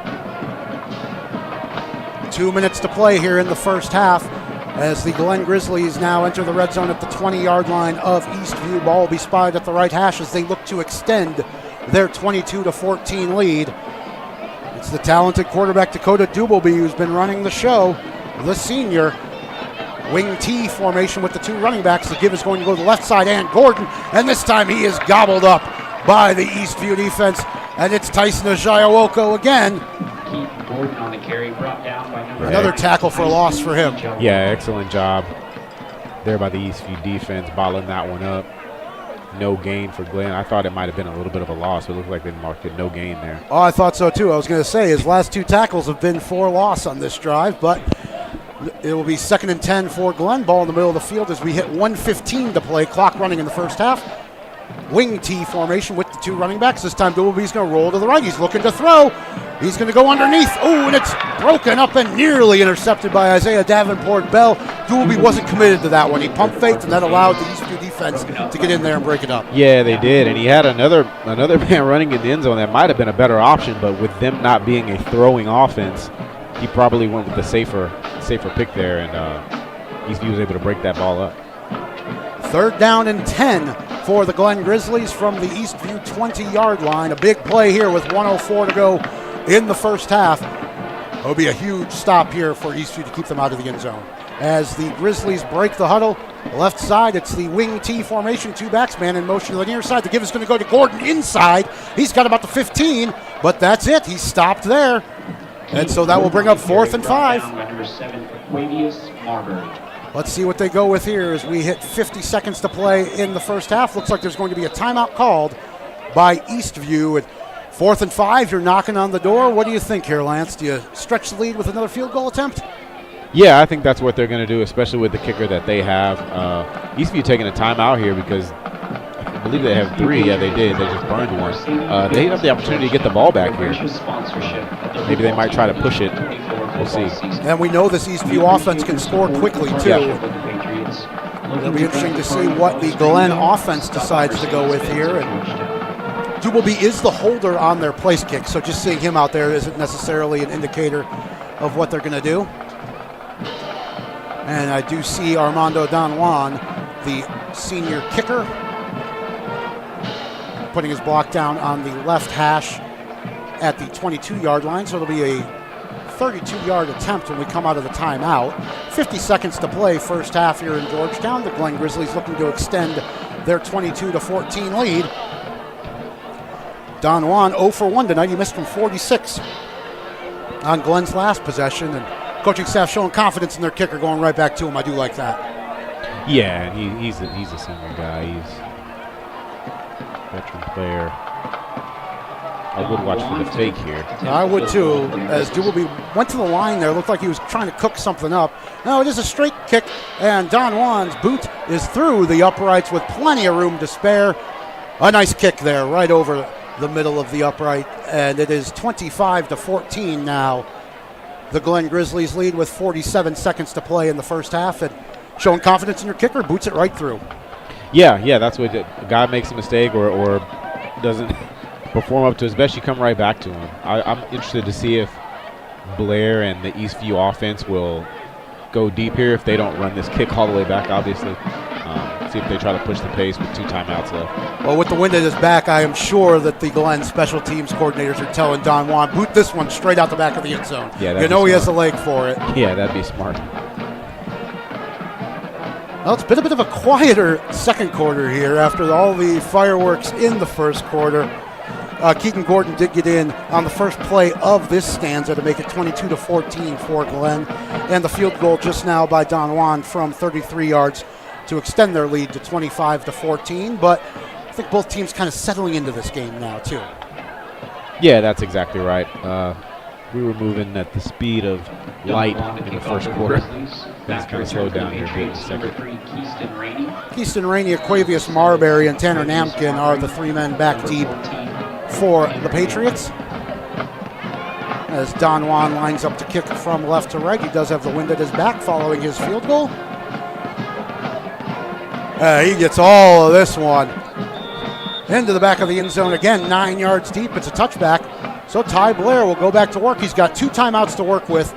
1st and 10 from their own 25 and 47 seconds to go. He's got plenty of time to get down into Glen territory here. Yeah, plenty of time, especially with a quarterback and receiving core like they have. These first 2 plays, I think, will be imperative if they want to move the ball down the field and try to score. We'll see what they dial up here. It's also still not too early to hit something in the middle of the field. Well, we did see them get the long pass play on the previous possession as well. Correct. So they don't have to work the sideline here. Ty Blair back to work. He has 2 receivers out to the right, ball on the left hash, 1 to the left. Ty Martin, the tight end, is in the wing spot. Blair Honeycutt in the game as a running back as Blair rolls to his right on first down, has a man wide open over the middle. It's Namkin. He's across the 40. He's to midfield. He is inside of Glen territory. A big play on first down. Blair rolling to his right and throwing back across his body to the left as there is a Eastview Patriot a bit shaken up on the play. So a lot of yardage covered there. It's 28 yards on first down to start this series with under a minute to go in the half. Yeah, excellent job by Blair finding his open receiver and good run after the catch there by the receiver, and they've almost flipped the field in one play here. So good job by the Eastview offense. And it is one of the Patriots' bigger offensive weapons, Keaston Rainey, who's a bit shaken up right now. And That may be a big loss here for at least a play on what is likely to be the final full series of this second quarter.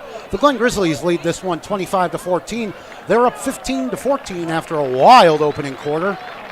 This one is settling down a little bit, but now following the 27-yard completion to Tanner Namkin from Ty Blair, the Patriots are moving the football.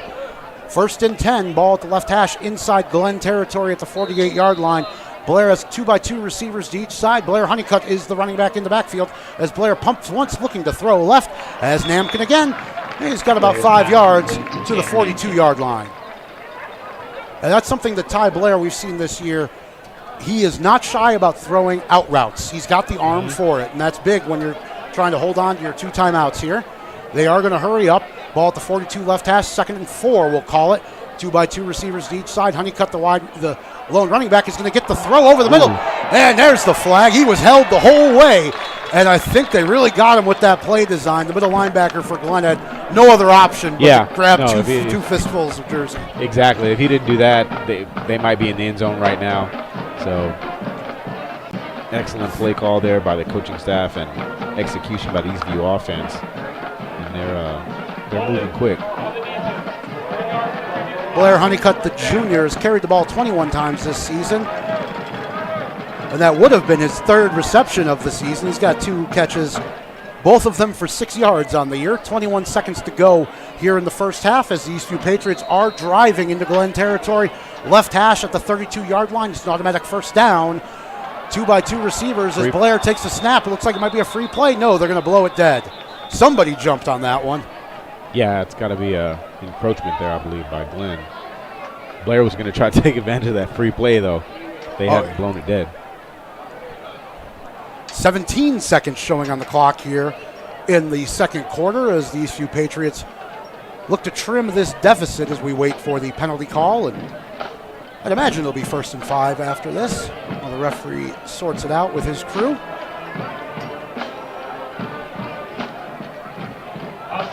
Indeed.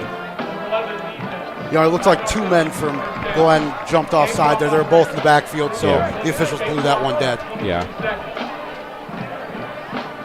It'll be 1st and 5 from the 27-yard line for the Patriots, working into the wind here in the second quarter. And the officials now put 22 seconds up on the clock, so 5 more seconds for Ty Blair, as that play was whistled dead officially before the snap. A ball on the left hash. Honeycutt, the lone running back, 3 receivers to the right. And now Honeycutt's going to split out to the near side. And Blair with the hard count again, but looking to throw on first down. Has a man over the middle. It's caught and into the end zone for the touchdown. What a nice play. Ty Blair had options. He went with Caleb Hill on that one, but there were 2 men that could have caught that pass. Yeah, easily two Eastview receivers basically running wide open. The lights coming in and up, going in and on and off here at GIST Athletic Stadium. Excellent throw by Ty Blair on that play. Caleb Hill had the big 47-yard reception on the post pattern earlier in this quarter. This time he hauls it in for the touchdown from 27 yards. Looks like they're going to line up for 2 here. 25-20 as Blair takes a snap. He's looking to throw right. Oh, he has a man, but what a big hit on the far side. Braylon DeLoach, the junior, stopping the Patriots a yard short. Yeah, good throw, good catch, good tackle by the defender. That'll rattle your teeth when you're not looking ahead and receiving the ball like that. But so the PAT, no good.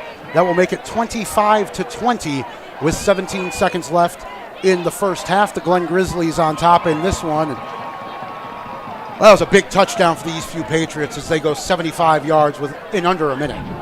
Yeah, exactly. I think it was, 47 seconds or something like that remaining when that drive started. They flipped the field extremely quickly. Just shows how high-powered and volatile their offense can be when they get in a little bit of a rhythm there. And for Ty Blair, the touchdown pass, getting back on the good side of things after the interception earlier. So 75 yards in 30 seconds for the Patriots as they trim the deficit on the nice pitch and catch. Well, I think we're in for exciting second half here as well. The Patriots have blown out their last two opponents. Not going to happen here today. Yeah, we'll see what kind of adjustments the coaches make at halftime, but it's been fireworks all night up until now. Reyes kicking from right to left. 17 seconds to play first half. This one's going to be taken on the near side by Davis. He's out across the 20 of the 25-30. He has room up the middle. Reyes stops him as he gets across midfield and finally brought down. And, well, he didn't quite tackle him, but Aaron Reyes with the touchdown-saving hit on Davis, the returner. Yeah, and just that quick. Now Glenn's got to be thinking of, should we take a shot here at the end zone? 9 seconds left. I believe they have 2 timeouts left. Well, Davis, we know, is their big play guy, and he just took that right up the middle, like right on the right hash, and nothing fancy about that return. No jukes, no spins. He just had a lot of room. Nope, just saw a gap and said, I'm going to use my speed and see where it gets me. 9 seconds to play in the first half as the Glen Grizzlies go back to work at the Eastview 45-yard line, ball spotted in the middle of the field. And for a team that doesn't throw the ball a whole lot, you'd think Hail Mary for a lot of teams, but probably not here for Glen. They do have all 3 of their timeouts. Let's see what they go with as they come out in the double wing, and I think Eastview may have taken a timeout. Yeah, they want another look at this. Yeah, that's smart. If I'm thinking they might just go with quarterback keep off tackle. Yeah, why not? It's worked. It's worked for the majority of the night, and let Doubleby use his athletic ability and see if he can get to the end zone. It'll put him on the side by the sideline. If there's any time left, maybe he can step out and they can take a shot. But and with 9 seconds left, you got to think if they can get one good play in, not a lot of cutbacks or anything like that, but a nice solid play, they'll have enough time to call a timeout and bring Don Juan out again for another field goal attempt. If that's where that play goes, we'll see. They're at the 45-yard line now. I don't think he's got 62-yard range, but this is going to be a big play here for the Eastview Patriots, who trail this one 25-20 as we come up near halftime. It's been an exciting first half, and we're glad you joined us on the Vype Live Network. There's been a lot of action in this one. We'll recap it for you at halftime as we come out of the timeout. Glenn moving from left to right across your dial at the Eastview 45, ball spotted at the middle of the field. And they're going to come out in the double wing. Man in motion to the near side. And give is going to go to the left. It's Keaton Gordon, and Gordon has running room. He's got the first down and more, down to about the 30 as time expires on the first half. And we just talked about it, Lance. If that play took 7 seconds and not 9, they would have had a chance to get Don Juan out there. Yeah. But the misdirection, that play was a little slow developing. It was a big gain. Yeah, exactly. Know what? Are they putting time back on the clock? I think the referee is going to put time back on the clock. Wow, okay. So we thought that play took up the last 9 seconds of the quarter. It certainly did on the video board here at Birkelbach Field. Timeout, Glenn. As Glenn takes a timeout, and now they put 1 second back on the clock. So the big 15-yard carry by Gordon does put them into field goal range. Yeah, and we'll see what Don Juan does here. I also, if I was Eastview, I'd be eyeing the fake, of course, especially with Doubleby as the holder. Where the ball is spotted on the left hash at the 30-yard line, Don Juan's already missed a field goal from this exact spot earlier this quarter. He missed the 46-yarder the first time he tried it. He has been good since from 33. So like you said, the fake could be on here. They lead it by 5. Maybe try to stretch it out to 8 with the field goal. But if they can get more, why wouldn't you want it? And Don Juan's already thrown a touchdown this year. So, and Doubleby, the quarterback, is the holder. Yeah, you're absolutely right. And I believe Glenn will receive when we come back in the third quarter, correct? Yes, correct. So Eastview won the toss and deferred. So 1 second to play. Glenn looking to stretch their lead. Ball is spotted at the left hash as Don Juan lines up for the 47-yard field goal. Snap is good. Hold is good. The kick is up. Is it going to have the distance? It does. Armando Don Juan from 47 yards out. That one just cleared the goalposts. Excellent job by the kicker there. And the Glen offense they could have took a knee or ran a dive and took it to the end, took it in for halftime. Now they're going in with 3 more points. The big kick return, setting them up into Eastview territory, the key play there. Offense that doesn't throw the ball a lot, not very explosive. You hold them back here at the 30. I think with 9 seconds to go, they wouldn't have tried a whole lot there. Exactly, yeah, and that's why they say every phase matters, offense, defense, and special teams. Had they not had the big kick return, they wouldn't have 3 points on the board right now, and that's the difference. Well, the Eastview Patriots, at the start of this quarter, it was 15-14 in favor of Glenn, but on the first play of the quarter, Keaton Gordon got in from 7 yards out. The extra point was good to stretch it to 22-14. And after Don Juan missed a field goal from 46 yards on their next possession, he was good from 33. That made it 25-14. And Caleb Hill from Ty Blair from 27 yards out, as the Patriots, with under a minute to play, took 30 seconds to go 75 yards and make it 25-20, and we thought maybe that's when we were going to halftime. But the Glen Grizzlies, after the big kickoff return, the 15-yard run from Gordon, Armando Don Juan good from 47 yards. He's got 2 field goals here tonight. And Lance, what a half of football we saw.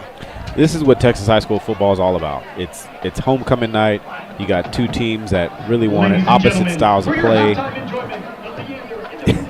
You've had some wonky things happen with the fumble early on. We've seen great, excellent running back play. We've seen lots of grit from our quarterbacks. We've seen big defensive stops. We saw amazing interception.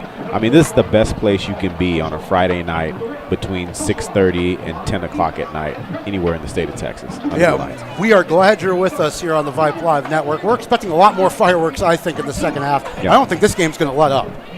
No, I don't believe so either, and I don't think it can. Both offenses need to pressure. I believe both coaching staffs will try to make some adjustments, especially the Eastview coaching staff, number 1 on protection for Blair, and number 2 on defensively reading keys about when Glenn is handing the ball off or running off tackle. So I think those things will be addressed at halftime. We are at halftime at Birkelbach Field at the Georgetown Independent School District Athletic Complex, where the Glen Grizzlies lead this District 8 Class 5A Division I opener 28-20 over the Eastview Patriots. As we step aside for the bands, you're listening to the Vype Live Network.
Grizzly Band would like to wish good luck to the Eastview Band this season as you begin your competitive journey.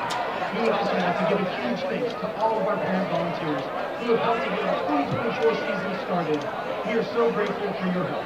The Glen Band would like to thank their gold sponsor, Touring Warehouse.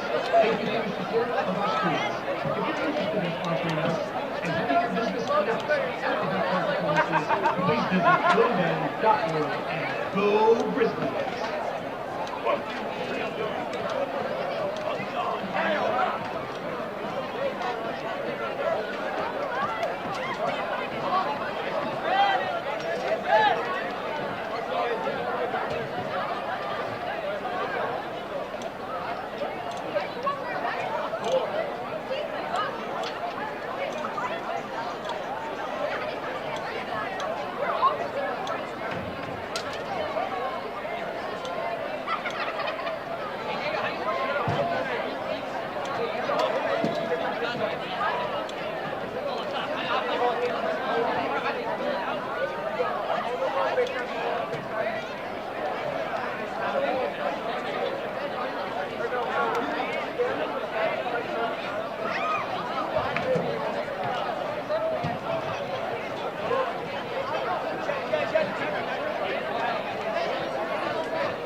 Welcome to Eastview's 2024 Homecoming Halftime Festivities. We would like to recognize any alumni here with us tonight. If you are an Eastview High School alumni, please stand up and be recognized. Welcome home, Patriots.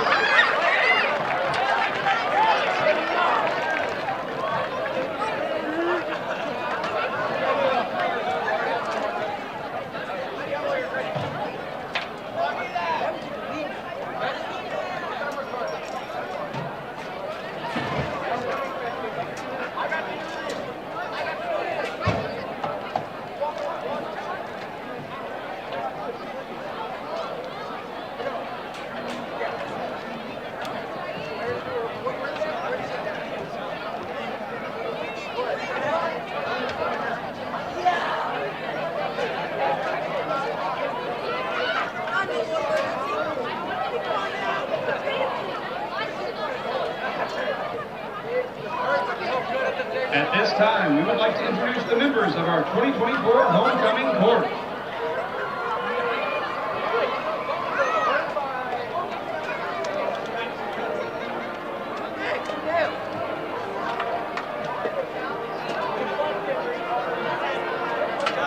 First, we have Kinsey Armstrong. Kinsey is representing Eastview Baseball. She is escorted by her mother, Kelly Armstrong, and her brother, Jake Armstrong. Post-secondary, Kinsey hopes to attend Texas A&M to pursue a career in speech-language pathology.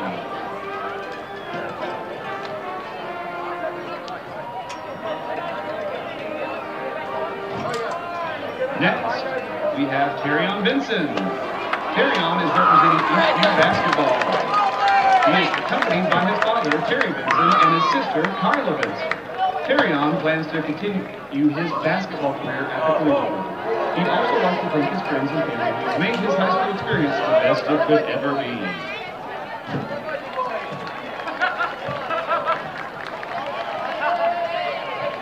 Up next is Brinkley Hale. Representing Eastview Cross Country, she is escorted by her mother, Shauna Hale, and her father, Mike Hale. Brinkley hopes to attend Texas A&M, Corpus Christi, run track, and major in criminal justice with plans to become an attorney.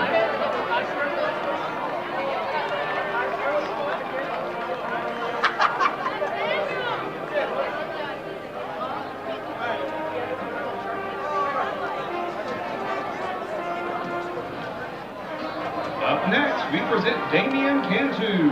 Damian is representing Eastview men's soccer. He is escorted by his mother, Anae Cantu, and his father, Ulysses Cantu. Damian thanks his friends and family for their support over the past 4 years and wishes everyone the best.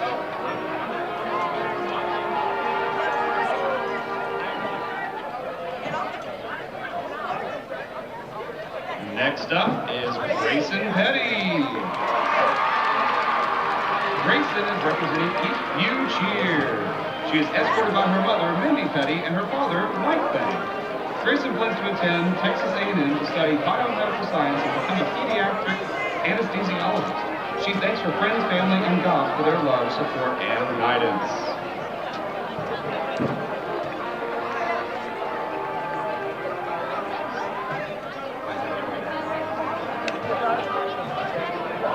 Next up is Luke Martin. Luke is representing Eastview football. He is escorted by his mother, Nikki Martin, and his father, Jeff Martin. Luke plans to finish the year strong and hopes to play football in college.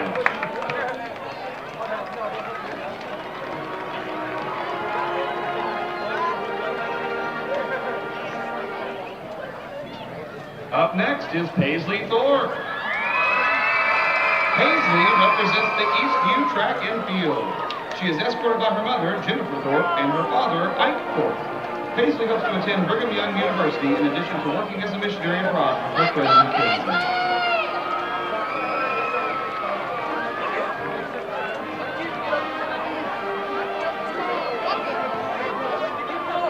And finally, we present Alan Wynn. Alan is representing Eastview Track and Field. He is escorted by his sister, Monique Wynn, and his friend, Abram Valdivimos. Alan plans to go to UT Austin and major in finance.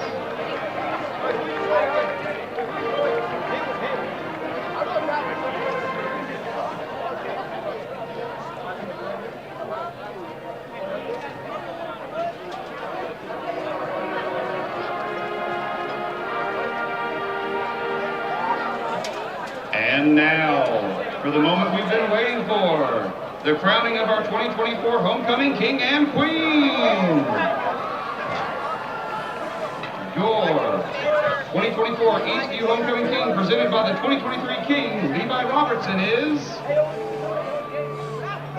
Damian Cantu.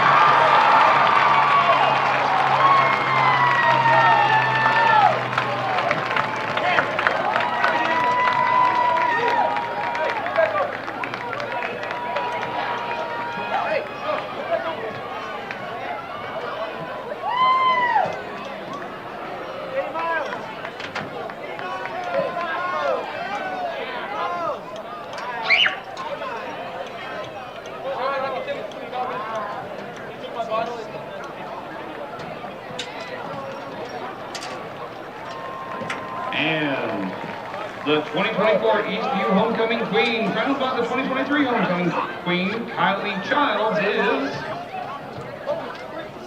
Grayson Petty.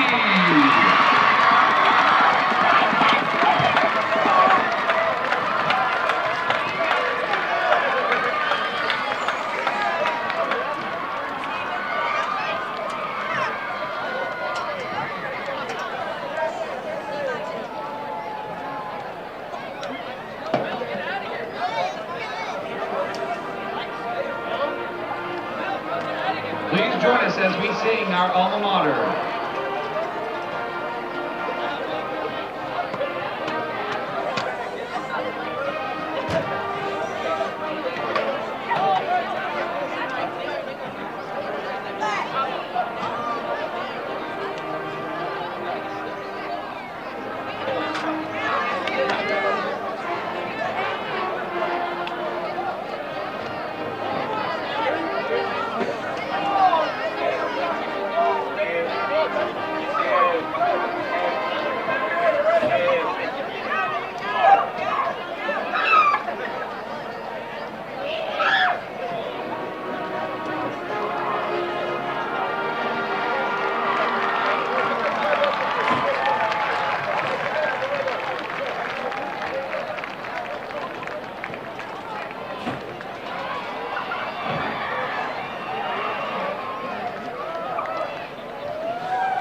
Thank you, Homecoming Court. You may exit the field.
Halftime at Birkelbach Field at the Georgetown Independent School District Athletic Complex. Rob Jaskula back with Eastview Patriot football alongside Lance Catchings. Skylar Gillespie in our Macon, Georgia studio running the QA for us this evening. We always appreciate Skylar's hard work. my second week running working with him. It's been an absolute pleasure. The Glen Grizzlies lead this district opener over the Eastview Patriots 28-20 after 2 quarters of play. And, well, we've had a lot of excitement. Let's run you through the scoring real quickly. It was the exciting big play man, DeMarcus Davis. He had a 71-yard touchdown last week to open the scoring against Bowie. This week he opens the scoring with a touchdown from 35 yards out. Ty Blair tied it up later in the first quarter with a bomb 75 yards down the middle to the combo back Keaston Rainey. He's done a little bit of it all this season for the Patriots. That one tied it at 7. And then it was the senior quarterback, Dakota Dubleby, from Glenn around the outside for 71 yards, a play that they've had a lot of success with in the first half. We'll see what kind of adjustments the Patriots make. After that touchdown by Dubleby, they got to the line really quickly, ran a quick 2-point conversion pass, which was good, to make it 15-7. Then Ty Blair with his arm once again, finding McKinnon Thorpe from 7 yards out to make it 15-14. That's where we stood after 1 quarter. And the Eastview Patriot defense in that first quarter did force 2 turnovers from Glenn, a fumble on the opening series of the game, and an interception. It was, however, the Glen Grizzlies who extended their lead on the first play of the second quarter, making it 22-14 when the talented running back Keaton Gordon got in from 7 yards out. That was only a 36-yard drive after the Patriots turned the ball over on downs. Then the next series, after a 47-yard Ty Blair pass to Caleb Hill, it was Ross Randolph with the interception in the end zone for Glenn to snuff out that drive. As Glenn's offense got back to work, they marched into Eastview territory. Armando Don Juan missed from 46 yards, but after the Patriots went 3 and out, Don Juan was good from 33 yards out to make it 25-14. The Patriots struck right back, though, working the ball down the field. There were only 47 seconds left in the first half when they got the ball. It only took them 30 seconds for Ty Blair with his 3rd touchdown pass, finding Caleb Hill from 27 yards out. That made it 25-20. But following the big kick return by DeMarcus Davis, leaving 9 seconds on the clock and putting the Grizzlies into Eastview territory at the 45. They used 8 of those 9 seconds with Keaton Gordon around left side for 15 yards. The clock here at Birkelbach Field actually showed nothing on the clock. The referee went back, put 1 second on the clock, and from there, Don Juan was good from 47 yards out to give us our current score of 28-20. We've had a lot of action here on homecoming night, and I got to go down at halftime and went and spoke with my family, and I got to see all the excitement here on homecoming, got to see all the homecoming mums.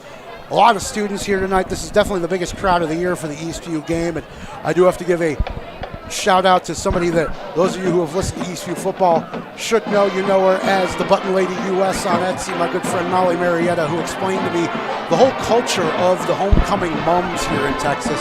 That's some fun stuff, and she said she was giving me the geographic breakdown around Texas and informed me that here in Central Texas, this is where they go big with the mums, and the world's largest mum is here. A lot of excitement here, Lance, on homecoming. Yeah, it's a beautiful thing. Homecoming night. You hopefully get some alumni that are coming in town. You can invite your family in. Hey, we have a homecoming game coming up here in Georgetown, and the crowd comes out. Hopefully your whole student body is out, and it's a beautiful atmosphere for Texas high school football. And a beautiful night here in Georgetown. Certainly no complaints about the weather. We've had nothing but beautiful clear skies and lovely days for all of these games so far this season. And we are starting to feel a little bit of fall weather, but saying that, I'm sure it's about 80 degrees downstairs. I was like, oh no, I'm thinking about putting on a quarter zip. But no, it's been a beautiful evening. And do you think fatigue will be a factor here in the second half? I mean, it could be. We are in week 4 of the Texas high school football season, and you gotta hydrate during the week. You gotta take care of your body. It's essential, especially when you get in a grind like this in a fast-paced football game like we have tonight. I don't know how many plays have been run total. I'm gonna guesstimate probably somewhere at least in the upper 70s to 80 by the end of game time. So you're gonna feel some wear and tear on your body, even though it's not extremely hot. A lot of big plays on both sides as well. So maybe not so much these sustained drives, although we have seen some from both sides, but it's really been a big play kind of game. And, Glenn, they don't throw the ball a whole lot, but they sure are electric anyway. Yeah, they are, and Glenn has been efficient. They've been stopped a few times, sometimes stopping themselves. But tonight they've been very effective. They've played old school football: tackle, trap, toss, block. And a lot of calls for the fullback as well. Speaking of old school football. Exactly, and it's been effective. We get ready to kick off the second half. The Glen Grizzlies leading this one 28-20. It is Armando Don Juan kicking off from right to left. Namkin, Marbury, and Rainey are all back deep for the Patriots. As the second half is underway, it's a squib kick bouncing at the 20. Aquavius Marbury is going to take it inside his 10 and work to the right side. He's got some running room across the 25. Ooh, and a nice tackle there by the running back, Evan Blair, the sophomore. He plays on special teams. We've seen him get some carries. He returns kicks, and that was a nice open field tackle to start the second half. Yeah, excellent open field tackle there. There was a gap there, and the returner was going for it, but good play by the Glen special teams, and we'll see what Eastview sets up here at their first drive of the third quarter. Well, Ty Blair going back to work. It is a one-score game, 28-20, just underway second half. The Patriots will have the ball at their own 26, moving from left to right across your dial, wearing the home reds with white pants, red helmets. Ty Blair has three receivers to the left, one to the right. Single running back is Blair Honeycutt, who's going to get the carry on first down. He's got a big hole up the middle across the 40 to midfield, into Glen territory to the 40, the 30, breaks a tackle at the 25, inside the 10. Touchdown, Patriots! Blair Honeycutt, what a run on the first play of the second half. I mean, all you can say about that is electric. Right up the gut, outran the defenders who both had the angle on him. That's why you saw the crowd explode with excitement, because they thought, oh, there might be a tackle here. Not tonight. Well, that play could have been stopped, I think, three different ways. He had room up the middle. It maybe could have gone for 6 or 7 yards, but he found an extra hole, broke through to midfield, and the Glen Grizzlies just didn't have the pursuit angle as he got down into their territory, and then broke that tackle at the 25. Did a nice job skipping away from it, and then the burst to the end zone. Yeah, you talked a lot pregame, Rob, about some of the explosive athletes that they had on this Eastview team, and they just showed it right there. And what was that? 12 seconds maybe? Yeah, Blake Honeycutt with the 74-yard touchdown run on the first play from scrimmage. And it looks like the Patriots are going to be guilty of an unsportsmanlike conduct in the celebrations there following the touchdown. 11:41 to play in the third quarter. And just like that, it's 28-26. The Patriots trail by 2, and I think they're going to go for the tie here as they line up left side. Ty Blair has 2 receivers to the left, 1 to the right, 1 running back in the backfield with him. As the Patriots look to tie this up, Blair doesn't like the setup with his receivers. He brings them into a bunch. Now sent a man in motion to the near side and rolls to the right after taking the snap. He's looking to throw back left. He's flushed out of the pocket back to his own 20. Blair looking to throw, heaves it into the end zone, and that one's too tall for everybody. And so the PAT no good. Glen's lead is trimmed, though, 28-26. And Lance, he was looking left there, didn't get his first option. No, he didn't. He didn't like what he saw there. But a little bit of a delay there before the play even started. He might have called an audible. And just good job by the Glen defense applying pressure like they did in the first half and getting Ty Blair off his spot. But as they replay this 75-yard run on the big board here, just an excellent start to the third quarter for Eastview. Oh, and I think I saw where the penalty was. He did spike the ball in celebration there, so I think that'll get you every time at this level. Yeah, they will. Boy, the excitement there. First play from scrimmage in this second half goes 74 yards, and Blake Honeycutt, a running back, he's usually the reserve running back. We saw Keyston Rainey get a bit shaken up there at the end of the second half. He is down here on the field in uniform, but Honeycutt getting the call for that opening series, and, well, what a coaching decision. Yeah, great call by the coaches there, and the young man took his opportunity and ran with it, literally. A 2-point ball game now after the 2-point conversion was no good. The senior kicker and defensive tackle, Aaron Reyes, is kicking off from our left. Blair is deep, as is Gordon and Davis for the Glen Grizzlies. Their 3-headed attack at tailback, all back deep. And Reyes with the run-up. His kick is a good one. It's going to be taken at the 20 on the far side by Blair. Blair has running room across the 35-40, and he's tied up there, and I think he got grabbed by the face mask. That was at the far side of the field, and, well, the way his head snapped into the tackle there, I think that'll be the call. Yeah, it looked like face masks there, so Glenn's going to come out with even better field position as they start their first drive of the third quarter. 11:31 to play in the third quarter. We are just underway, second half here in Georgetown, and what's been a very exciting football game featuring a ton of big plays is still delivering as we came out of halftime. Yeah, we said it was going to be a track meet. We started saying that in the first quarter, and looks like it's going to hold up that way throughout the duration of the game. So we'll see what Glenn does here on their first series. I would expect them to do more of the same.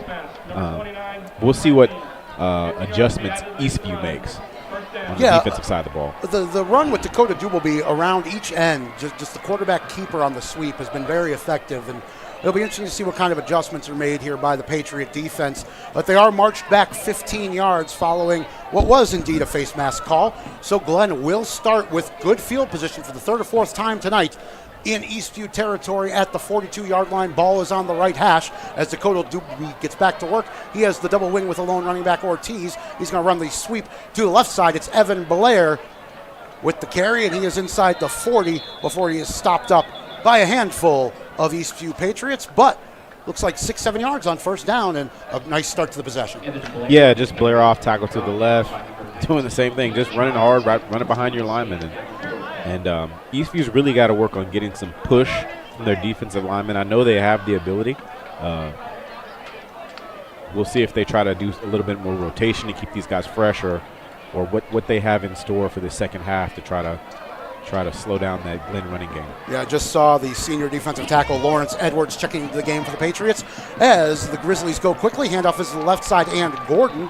He's got about 2 yards to the 35-yard line, but that'll bring up third down and short. First man there, Jacob Vasquez, the senior defensive lineman. Yeah, that's going to put Glenn in a third and short, which is where they want to be. Eastview has a chance here to get off the field, so let's see if the defense can rise to the occasion. Glenn's first possession of the second half, 10.5 minutes to go in the third quarter. They have a 2-point lead. It's 28-26 as they face third down and 3 at the Eastview 35-yard line. Dakota Dubleby breaks the huddle to the line quickly, wing T to the left. And they're going to go up the middle with Ortiz. He's inside the 30, has first down yardage, and the fullback with another carry for a big first down on third down. Yeah, big play for Glenn there, picking up that first down. New set going inside the 30-yard line at Eastview, and then Eastview defensively just unfortunate not to be able to come up with the stop there. Well, a lot of misdirection with this Glenn offense, and that time they just went straight up the middle, the old 30 trap. Nothing fancy. Ball at the 28-yard line of Eastview left hash. They have the I formation. Dubbleby's going to sweep to the left side. He has some running room inside the 20. Breaks a tackle to the 15 before he's knocked out of bounds. That's some hard running for a quarterback. Yeah, Dubbleby is impressing me more and more with his running ability. He's just a highly capable athlete with the football in his hands, and you know, they're knocking on the door again. He's really not shy at contact either. No, he's not at all, and that's what you want from your quarterback in this type of an offense, because your quarterback is really just another running back for the majority of the time. First and 10 for the Glen Grizzlies in the red zone, left hash at the 15-yard line. They run the double wing, and the carries to the right side, and Davis. Davis has good running room inside the 10, brought down about the 7-yard line, and that's another 7 yards on first down. Yep. The Grizzlies another are 7. marching. Hard run by the back there. Eastview still having trouble following the football. I don't know if blitzing might help them with that, or you know, they've really got to get a handle on reading their keys and staying home, because Glenn's not running anything new than they did in the first half. No, you know what you're going to get with this Glen Grizzlies team, but the execution has certainly been there tonight. And this is an Eastview Patriot defense only giving up 12 points per game coming into tonight. Ball in the left hash, 2nd and 3 as Dubleby carries around right end. He kept it himself, and he's into the end zone for the touchdown. Dakota Dubleby around right tackle. That's been their go-to today. Yeah, that was just a veer play. Rode the mesh with the fullback, had a pitch man there, didn't need it. Left the DN kind of in no man's land, and Dubleby running the football just Another 6 for Glenn. Well, Dakota Dew will be having a big night tonight. And that has been their bread and butter. Just running the quarterback around the end, and it was off the right tackle, big Zephaniah Franks, the talented junior, leading the way. Armando Don Juan is on for the extra point as the Glen Grizzlies look to put their lead back out to 8 points. The kick is up and through with 8:34 to play in the third quarter. The Glen Grizzlies come right back. They take the short field too, Lance. Good kick return and the 15-yard penalty. They are set up with good field position from the start. Yeah, Robin, that might be the story of the game come tomorrow morning in film is where was the average starting drive for the Glen Grizzlies in this football game? It seems like they've had good field position at the start of almost every drive that they've had. Definitely lately as well. I think they had the one interception in the end zone, so there was a touchback there. Correct. But otherwise, they're starting near midfield or in plus territory like we just saw several times tonight. And, boy, when you're trying to stop this offense, yeah, you really want that real estate behind you. Yeah, you don't want to give them you don't want to give them any advantage at all. But short field, giving up yardage for them when they start drives, not good for Eastview. So a 9-point lead now for the Glen Grizzlies, 35-26. So it is a 2-score ball game after the Patriots did not convert the 2-point conversion after their previous touchdown. 8:34 to play in the third quarter as the track meet continues here at Birkelbach Field at GISD Athletic Complex. Rob Jaskula with Lance Catchings and Skylar Gillespie back in the studio bringing you all the action. We're glad you decided to tune in with us tonight. It's been exciting, if nothing else, and Armando Don Juan prepares to kick off from right to left for the second time in this second half. Aquavius Marbury is the deep man for the Patriots, and he found some running room on the last kick return. Let's see what happens here. The kick is a great one from Don Juan. Marbury will take it at his own 3 right side and return it out. He's across the 20, 25, 30. He's got some running room, 35, 40. He's got one man to beat. Don Juan slows him up across the 50. And Marbury is in to Glen territory, brought down at the 41-yard line. Aquavius Marbury giving his team some starting field position here. Excellent kick return by Marbury, just straight up the middle. You could see that when he was about the 20-yard line, when they didn't get to him right away, that there was a ton of space right up the middle. Yeah, excellent running ability and the ability to break tackles and just use your speed to put your team in an excellent starting field position. So good job by Marbury. Marbury with an interception already tonight. He's getting about 10 tackles per game as well. One of the several stars on this Eastview Patriot defense, showing off his special teams ability there. And it looks like there's a penalty going to be walked off here as well. I missed the call. That's another 5 yards. Yeah, I didn't catch that one either, Rob, but excellent field position for Blair in the Eastview offense. So starting at the Glen 36-yard line, ball on the left hash. 3 receivers to the right, 1 to the left. Honeycutt is the receiver. As Blair swings it out on the right side, it was the designed wide receiver screen, and it looks like the first catch for number 88, Sam Williams, the freshman, has his first catch of his career. And boy, are they excited here. Yeah, we're by the booth. You can tell some of the freshman guys are up here, and they're like, hey, that's my buddy. He was called up after the season already started, added to the roster. First and 10 Patriots, ball on the right hash. 3 receivers to the right. This time Blair is going to give to the right. And Honeycutt, but there is a flag on the play. The student section is excited right in front of us, but let's see what the call is. I think that was right at the snap, so maybe an encroachment here, but let's see what the decision is.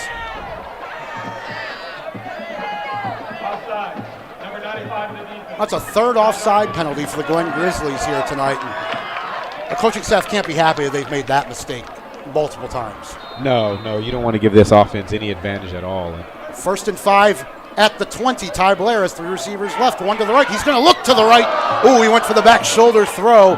He was looking for Williams, and that ball just a little wide, and maybe threw it a little too quick there. Williams didn't quite get turned around in time. Yeah, just off the mark, but actually the right play, though. One-on-one coverage there. Either your receiver catches it or nobody does. 7:51 to play third quarter. The Glen Grizzlies lead 35-26, but the Eastview Patriots are driving after the big kick return by Aquavius Marbury. Senior quarterback Ty Blair operating from the right hash at the 20-yard line, has 2 receivers to the left, 1 to the right. Tight end is Luke Martin. He's going to give up the middle to Honeycutt. And the ball is on the ground, and it looks like the Glen Grizzlies have come up with it. Indeed, they do. It is James Gray, the outside linebacker, and Honeycutt never really had that ball. Yeah, seemed to be bobbling that on the exchange, and Glenn comes up again.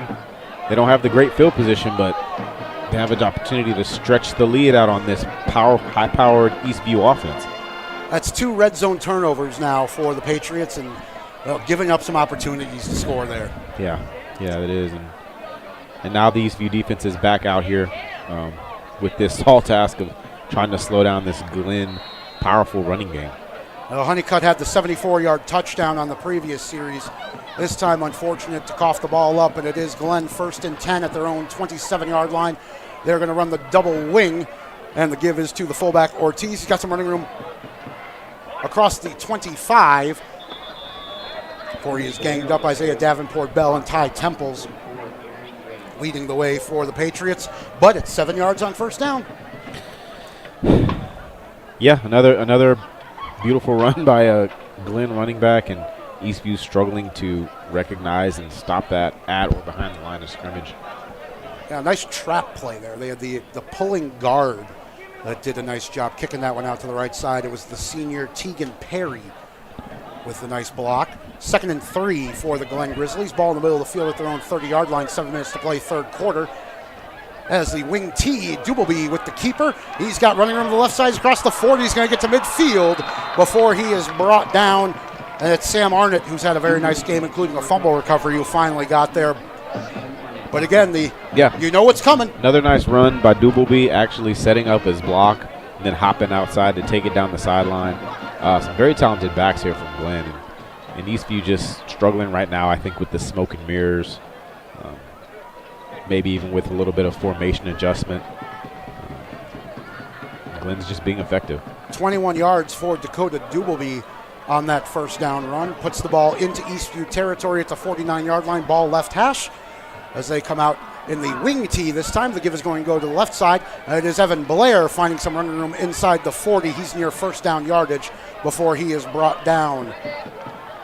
A good hard run there, and there is an injured Patriot on the play. 6:46 to go in the third quarter. The Glen Grizzlies lead this one 35-26, and they are driving. And another first down carry there as he gets another 11 yards.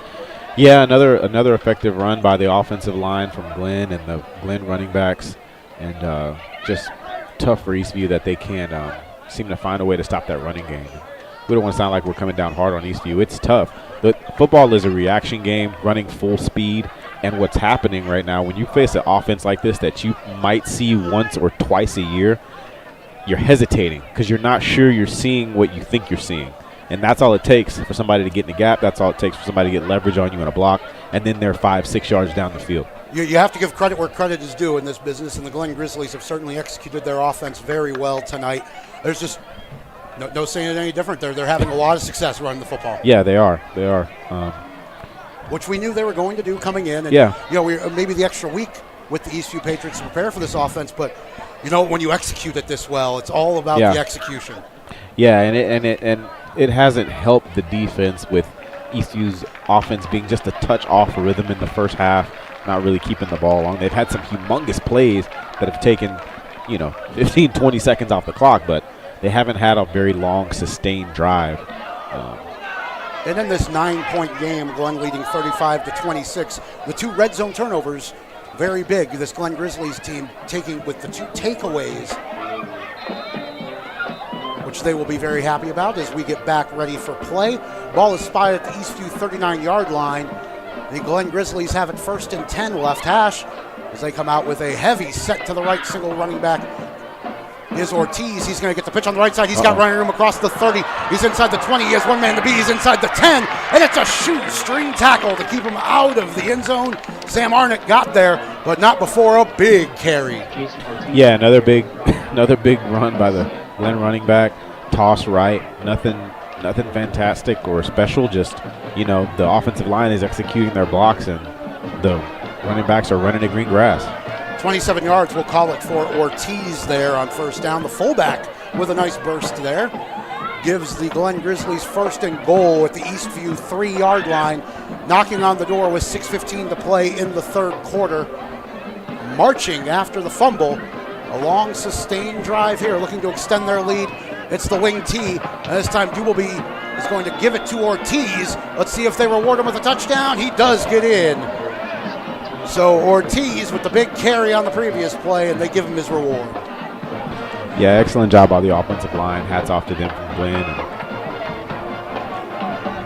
They'll make it 41-26 pending the extra point with 5:59 to play in the third quarter. There's a lot of football left in this one, though, Lance. Yeah, Eastview is down right now, but they're definitely not out, especially with the quarterback they have, especially with the explosive offensive playmakers that they have. They can score in a flash, but the defense has to find a way to stop Glenn from running the football and, at this point, taking a little bit of time off the clock. Armando Don Juan on for the extra point. It's a good one as it hits the roof of the locker rooms, and that will extend the Glen lead now 42-26. So both defenses with a pair of takeaways, but Glen has not yet had the punt in this ball game. And you're right, Eastview, they have taken the ball away twice, but they need a traditional stop, I think.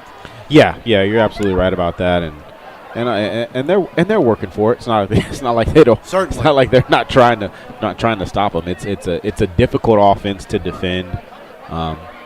In Central Texas, it's a lot of high flying, it's a lot of shotgun, it's a lot of wide receivers, and then you face a team like this who does this day in and day out, and you only have so much time to prepare. It makes sense why most teams struggle with it. You know, and all these schools that do run this, they pretty much all start running this offense at the junior high level. Correct. These players are coming into high school already knowing it. The slot T offense originated in Southwest Texas and some of the smaller towns down there about 30 years ago, and it's made its way up, starting into Central Texas, really. We got Glen running it, Liberty Hill runs it as well. And it's a good offense. It's very effective when it's working. It's a very effective offense, and I was always told growing up, in Texas and South Texas and the Coastal Bend that it was a great offense to run if you do not have a superstar, because it takes all 11 players paying attention, being engaged. You can't just stand back there and throw it out to one guy who's great and win football games. They've had 4 different people find the end zone here tonight. That right there. It's a true team effort offense. Not sure if you remember like the old days of like Eric Crouch in Nebraska. Oh, yeah. And if you have a dynamic runner, that makes it all the better. Armando Don Juan to kick it away from right to left. It's a high end-over-end kick. It's going to be returnable, it looks like. As the Eastview Patriots run it out, it's Tanner Namkin to the 15, and he's not going to get much further than that. Good coverage that time by the Glen Grizzlies, and I'm sure that kickoff coverage team heard it after the big return by Marbury last time. Exactly. Special teams coach is like, what is going on here? Y'all better pull your act together. They're down, but they are not out of this football game. Ty Blair with 3 touchdown passes here tonight is going to go back to work, looking to trim this deficit. 5:52 to play in the third quarter, 42-26. The Glen Grizzlies lead, but that score can change in a flash, as we have seen throughout the night here. The Eastview Patriots will start at their own 15, so a long way to go. Ball spotted to the right. Blair will start with 3 receivers to the left and 1 to the right. Now sending Ty Martin into a wing spot. Let's see what they go with here. Blair fakes the handoff. He is going to swing it out to Martin on the right side in the flat, but he's only got about 3 yards before he's brought down.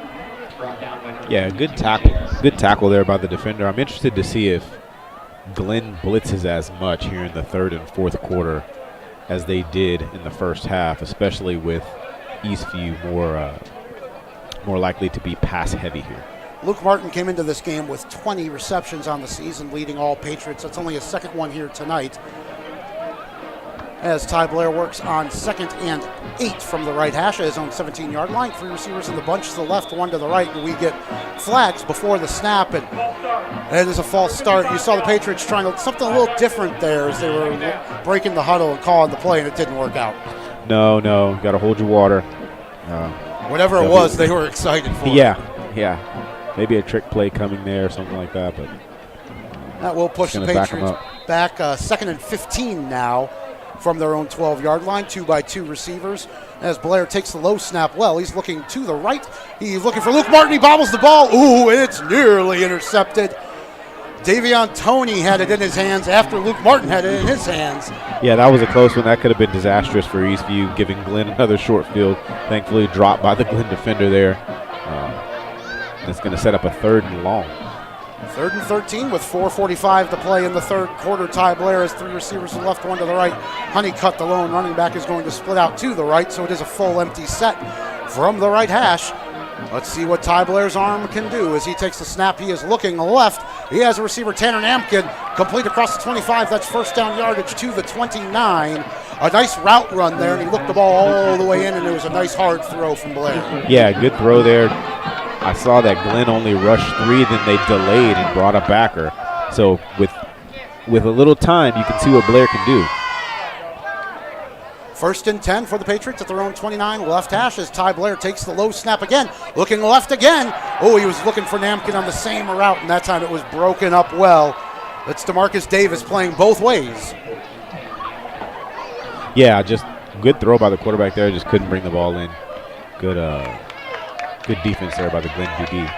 That will bring up 2nd and 10 for the Eastview Patriots. 4:09 to play third quarter. They trail this one 42-26, but a lot of football left. 3 receivers out to the right for Ty Blair. He's got 1 running back, Honeycutt, in the backfield. They're going to set up the wide receiver screen. It's the freshman Williams. Williams with the catch. He's going to break 1 tackle. He's got positive yardage across the 35 to the 37. That's one of the more exciting 7 or 8 yard pass catches you'll see. Yeah, it's always exciting when freshmen get some time on. It looked like he was stuffed dead to rights there on the wide receiver screen. Looked like Glenn had that one scouted, but he broke the tackle, cut back to the right, and was able to turn it into a 7-yard gain. So the Patriots have it at their own 36-yard line right hash as we go under 4 minutes to play in the third quarter. Ty Blair has twin receivers to each side. The lone running back is Honeycutt. Ty Blair working from the pistol formation this time, more than the traditional shotgun, about 3 yards back from center. He's going to go with the play action. He has a man wide open over the middle. It's Tanner Namkin. He just ran a little stop route. He's got the completion and the first down out near midfield. Yeah, it looks like Blair's finding the gaps now, and receivers are working it. So offense seems to be finding a rhythm right now. Seeing Ty Blair's effectiveness here and this key drive for the Eastview Patriots out near midfield at the 48-yard line. 1st and 10, 2-by-2 receivers. Lone running back is Honeycutt. As Blair takes a snap, he's looking to throw left. Now he's going to roll to the right. Looks like he has a receiver he wants. He's going to throw it to the near side, and it's going to be on 1 hop to Tanner Namkin. That was a real complicated route he was running there. It took some time to develop, and by the time he was making his break out, the pass rush was getting there. Yeah, the Eastview offensive line just couldn't hold it just for another second to let Blair be able to set his feet to make that throw. His receiver had a step, but he couldn't set up for it. 2nd and 10 at their own 49-yard line. 3 receivers right, 1 to the left for Blair. Honeycutt in the backfield is going to get the handoff, trying the left side, and there's not much there for him. Well stopped there by the Glen Grizzlies. James Gray, the outside linebacker, first man there, and they had that one well scouted. Yeah, great defensive effort there by the Glen Grizzlies, and no gains. Going to set up another 3rd and long here for Eastview. We've seen Ty Blair convert one of these already on this possession. Let's see what they dial up here. 3 receivers to the right, no receivers left. Luke Martin is down in the tight end position on the left side. Honeycutt, the lone running back, ball on the left hash for this big 3rd down. Blair's going to send Honeycutt out to the left side, so an empty backfield. As Blair looks to throw, they're going to bring pressure. He's got a man over the middle. He's looking for Namkin. He's got him, and Tanner Namkin is going to walk into the end zone for the touchdown. Lance, you saw the blitz coming right up the middle. So did Ty Blair. Yeah, excellent throw there by Blair. Great catch by his receiver, and Eastview's right back in this football game. 51 yards to Tanner Namkin, who had 168 yards receiving on a career day 2 weeks ago, with the big play there. With 2:04 to play in this third quarter, the Patriots have trimmed this deficit. And now it looks like they are going to go for 2. 3 receivers right, 2 to the left. Ty Blair with an empty backfield. He's rolling to his right, but looking over the middle. Now he's going to sprint out to the near side. Doesn't have a lot, and for the second time tonight, he's just going to have to throw it out the back of the end zone. Yeah, no one open there, unfortunately, for Blair, and he just gets rid of the football, but much better series for Eastview on that drive. A Really nice series. They go 85 yards on that one after the good special teams coverage by the Glen Grizzlies. And, well, Ty Blair finally got into a rhythm there on that series. Yeah, he did. He was seeing the field really well. Got some plays from his freshman wide receiver, and then went back to one of his go-tos for the touchdown. If they can keep this up, they'll be cutting the score in half in no time. Now, what we really have to see now is, can the Eastview defense come up with a stop on this Glen running game? Big series here for the Eastview defense. They got a nice little rest there with the sustained drive from the Patriots. We have 2:04 left in this third quarter. The Glen Grizzlies have a 10-point lead. It is 42-32 in this one, and we've had some really non-traditional scoring plays in this one for sure. A couple field goals from Armando Don Juan, a few two-point conversions that haven't been successful. It's been a real exciting ball game. We're glad you're with us on the Vype Live Network. Wouldn't want to be anywhere else but here on a Friday night in Central Texas as Aaron Reyes prepares to kick it away from left to right. He has the wind at his back. 3 men deep for the Glen Grizzlies. Davis and Gordon. This one is a good kick to the left side, fielded at his own 7 by Evan Blair. Blair's got running room to the right side. He's across the 25-30 and out near the 35-yard line before he is brought down. A good kick return there. Yeah, excellent kick return by the Glen return man. We'll see if got an injured player, I believe. Yeah, it looks like. Yes, indeed, Eastview Patriot is down with 2:01 to go here in the third quarter. And Lance, this one's far from over. Yeah, we got 2 minutes left here in the third quarter, and lots of football left to be played. A lot of scoring plays on either side here. It was Blake Honeycutt taking the first play of the second half for 74 yards. And that made it a 2-point ball game. The Patriots went for the 2-point conversion, were unable to convert it. That made it 28-26, and then it was Dubelby with a lot of running room on the next series for the Glen Grizzlies. He punched it in from 7 yards out. Then it was the fullback Ortiz finishing off his own series with a 3-yard touchdown run. That pushed the Glen lead to 42-26 here in the third quarter. And our 4th touchdown of the period in 10 minutes here. Ty Blair just now to Tanner Namkin from 51 yards out, his 4th touchdown pass of the day. This track meet has continued in the third. Yeah, and I think it's far from over, Rob. Glen is going to come out. They're going to try to run the football here. Eastview defense here, they've really got to come up with a stop. If the defensive line can make a push, they got to trust their eyes and tackle well. Right hash at their own 32 as the Glen Grizzlies get started on this series, and I think they may have gone too early there. Indeed, it is a false start. They'll push them back 5 yards. A positive start for the Eastview Patriots. We haven't even had a play on this series. Yeah, great start for the Eastview defense on that one. Anything and long for Glen is not what they want. No, a lot of procedure penalties for Glen on both sides of the ball here tonight. 1:57 to play here in the third quarter. Glen Grizzlies on top, 42-32. It's a 10-point ball game. And with 14 minutes left total in this one, I think the scoring's far from over. It is the wing T on 1st and 15 as Dubelby rolls out to his left. He's looking to throw, and he had nowhere to go with it. That one is incomplete. You know, they had a bunch of receivers here on the near side. I wonder if somebody got a little confused with what route they were running. Yeah, it looks like it, and I'm actually surprised to see him throw on first down there. With a 10-point lead as well. Yeah, exactly. What they've been doing has been working. But maybe being backed up, they're trying to cut the yardage in half or something. Regardless, a win for the Eastview defense. That'll make it 2nd and 15 for the Glen Grizzlies as they work from their own 27-yard line. Ball on the right hash. Deep in the third quarter here on the opening night of district play. Double wing, single receiver to the near side for Dubelby. The sweep is going to come to the near side, and this time it is Evan Blair. He's across the line of scrimmage, or across the original line of scrimmage to the 33, 34-yard line. It'll bring up 3rd and long. This is exactly what the Eastview defense needed coming into this drive. Evan Blair, the talented sophomore. So there's a Blair on both sides for those of you listening at home. I'm trying to get both names every time.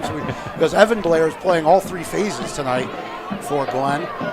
And we've seen a few of their guys that are doing that as well. Their skill position guys are playing both ways, so maybe fatigue will become a factor as we go near a minute to play here in the third quarter. Two receivers to the right on third down for Doubleby. He's got Ortiz. He's going to fake the handoff and roll to the right. Oh, he had Keaton Gordon wide open in the flat and couldn't hit him. Couldn't hit him, and now Eastview defense is going to be able to get off the field. Glenn's likely to punt here, and Blair and offense and company are going to be able to get back on the field and dig more into that lead.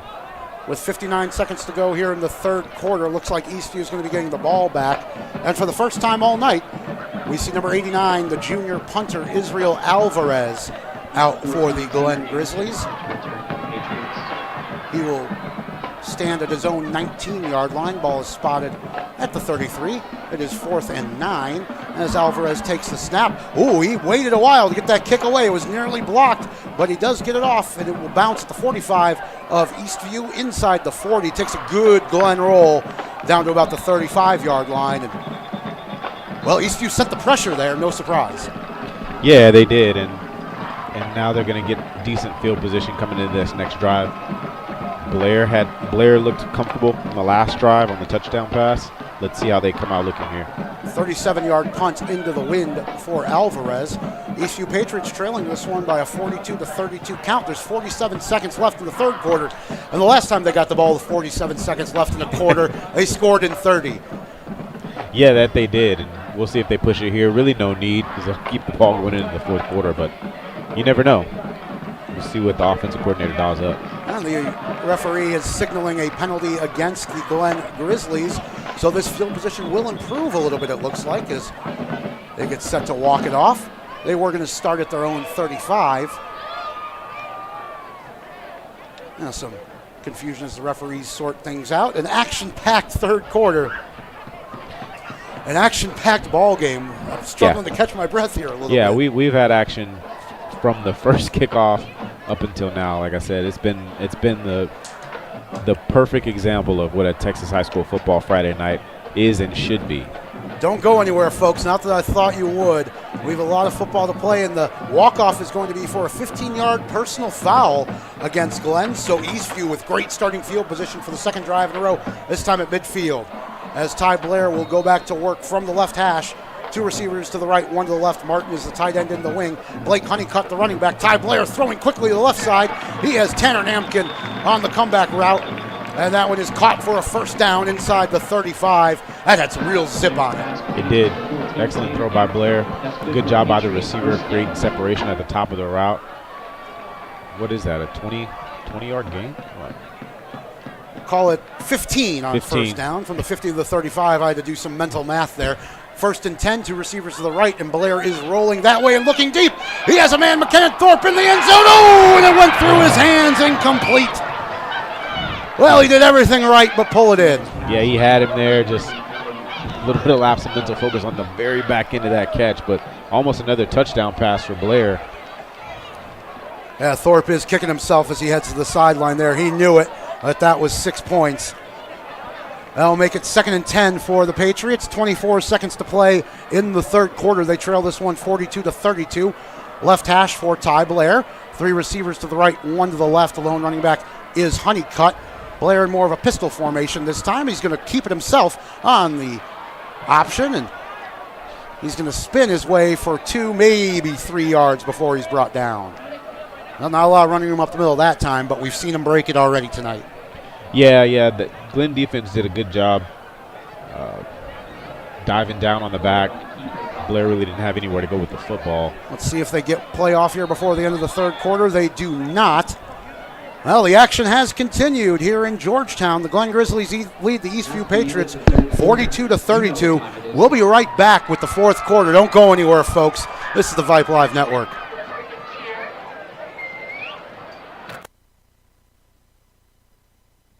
Hey high schoolers, are you interested in a career in sports media? Vype can help. Launched in 2017, our Vype U Ambassador Program is a one-of-a-kind educational scholarship program that offers high school students a chance to gain hands-on experience in the sports media field.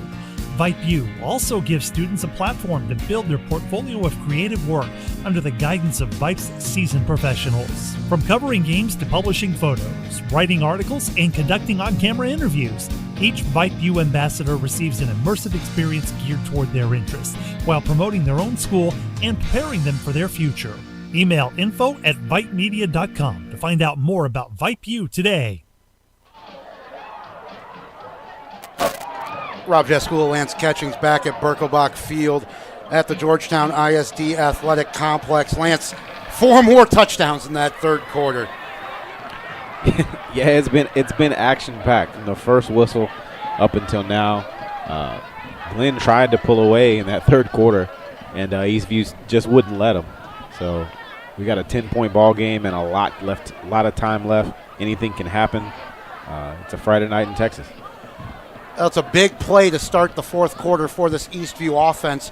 In Glen territory, they have it 3rd and 8 at the 33-yard line. Ball spot in the middle of the field, working right to left. Ty Blair has 2x2 receivers. Single running back is Honeycutt. Play action. He's going to throw it to the near side. And a big hit there as Caleb Hill looks it in. A nice defensive play by Alexander Ross Randolph, who has an interception. It was a good throw and catch, but they stopped him 4 yards short of the first down. Yeah, they did, but excellent catch there by the receiver. I mean, going up contested, coming down with that football. But you got to think this is going to be 4-down territory for the Patriots here in the fourth quarter, trailing by 10 points. Ball will be spotted at the left hash 29-yard line as Ty Blair, with one of the biggest plays of the season so far, has 2x2 receivers. Lone running back is Honeycutt. Blair wants the ball. He's not getting it here. It looks like maybe they were going for trying to pull him offside again. And why not? They've done it 3 times. Yeah. It looks like he went with the hard count, and then they're going to take a timeout and see what they're going to dial up. Good job by the Glen defense holding their water, not jumping across. But we'll see what Eastview comes out and dials up here with, what is it, about 4th and 5, 4th and 4. Yeah, I think with where the ball is spotted, just inside the 30, they need the 25. I think the 5-yard walk-off would have given them a first down. Yeah. So why not go for it? Yeah, you're absolutely correct in that. And I'll be interested to see what they dial up here. I would imagine you got to keep the ball in the hands of Blair, third-year starter, veteran quarterback for this team. But they really need this first down. This is a huge play in this ball game. 42-32, the Glen Grizzlies lead. 11-11 to play in what's been an extremely exciting football game. And I think there's going to be a little more excitement here. And let's see what they dial up. And I think you're absolutely right that Ty Blair is going to have the ball in his hands one way or another with a throw or maybe even a run option. Yeah, I think you're exactly right. With the ball on the near hash, I mean, I'd probably roll him out to the right and give him the option to either throw it or run it. Flat route or keep. He's going to work. But I'm not the coach. From the pistol on 4th and 4, 2 receivers to the right, 1 to the left. Martin is a tight end in the wing. Honeycutt the receiver. As Blair gets the play call, they tried to draw him offside again, straight out of the timeout. Oh, wow. Quick snap goes to Honeycutt. They're going to run the reverse pass. It is caught on the near side by Blair. Blair is inside the 15 to the 10 and brought down at the 5-yard line. They brought Ryan Miley, the left-handed backup quarterback, into the game, lined him up out wide, and ran the reverse pass. What a play on 4th down. That is extremely gutsy for that play call on 4th and 4 when you got to have it. Ryan Miley's only thrown 3 passes all season to this point. Blair on 1st and goal, left hash from the 5. He's going to put the ball in the gut of Honeycutt. Honeycutt breaks a tackle and bursts into the end zone for the touchdown. Blake Honeycutt with his 2nd score, and that was a great, powerful run. Excellent running by Honeycutt on that play. And I'm still laughing at the play call on 4th and 4. I mean, I'd never expected that. Neither did Glenn. No, I think Glenn maybe still a little shook after that big 4th down conversion. Ryan Miley with the throwback to Ty Blair on 4th down. What an exciting play that was. And then it was Blake Honeycutt, his 2nd touchdown of this second half, this time from only 5 yards out.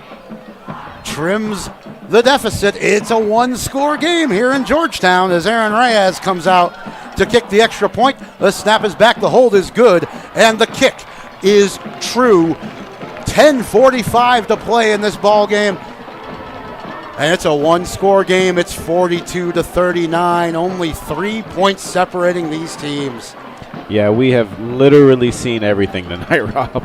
We've seen trick plays. We've seen good defense. We've seen special teams. And now Eastview, who was down by, 2 scores just not that long ago, only down by 3.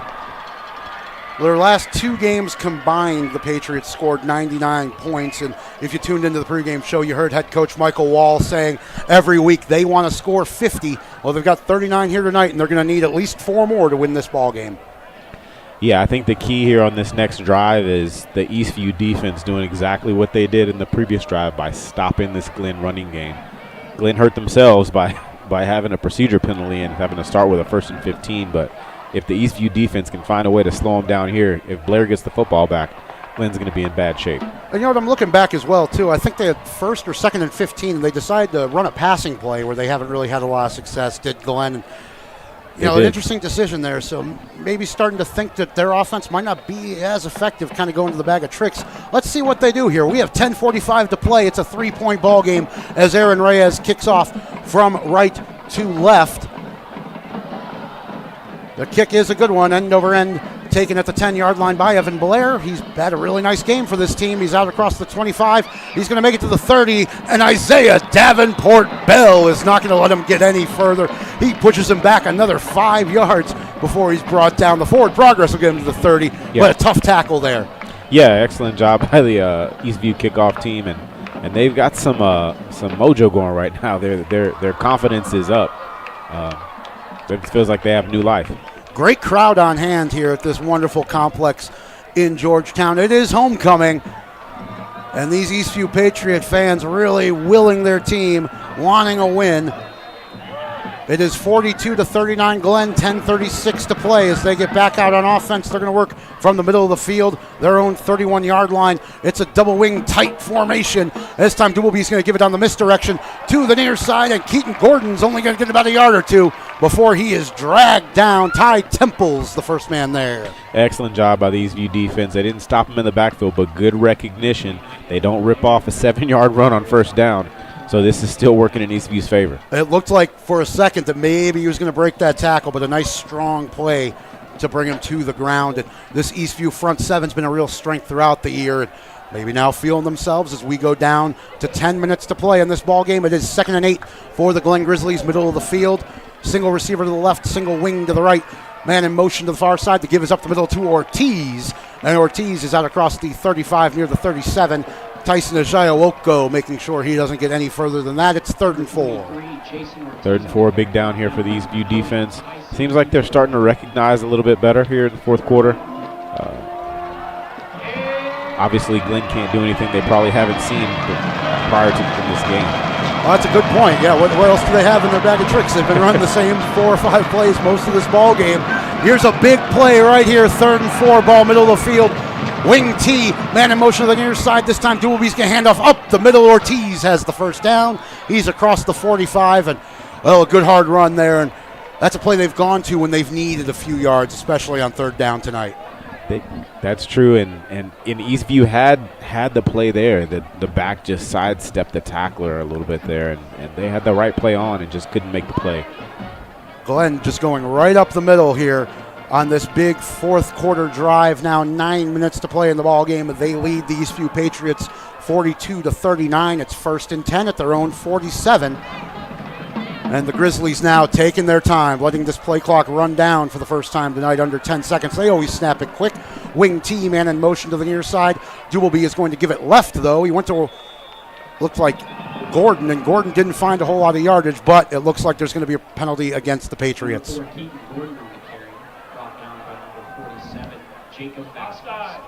Oh, and that's a big penalty. You stopped them for a minimal gain on 1st down, and instead you're giving up 5 yards and still 1st down.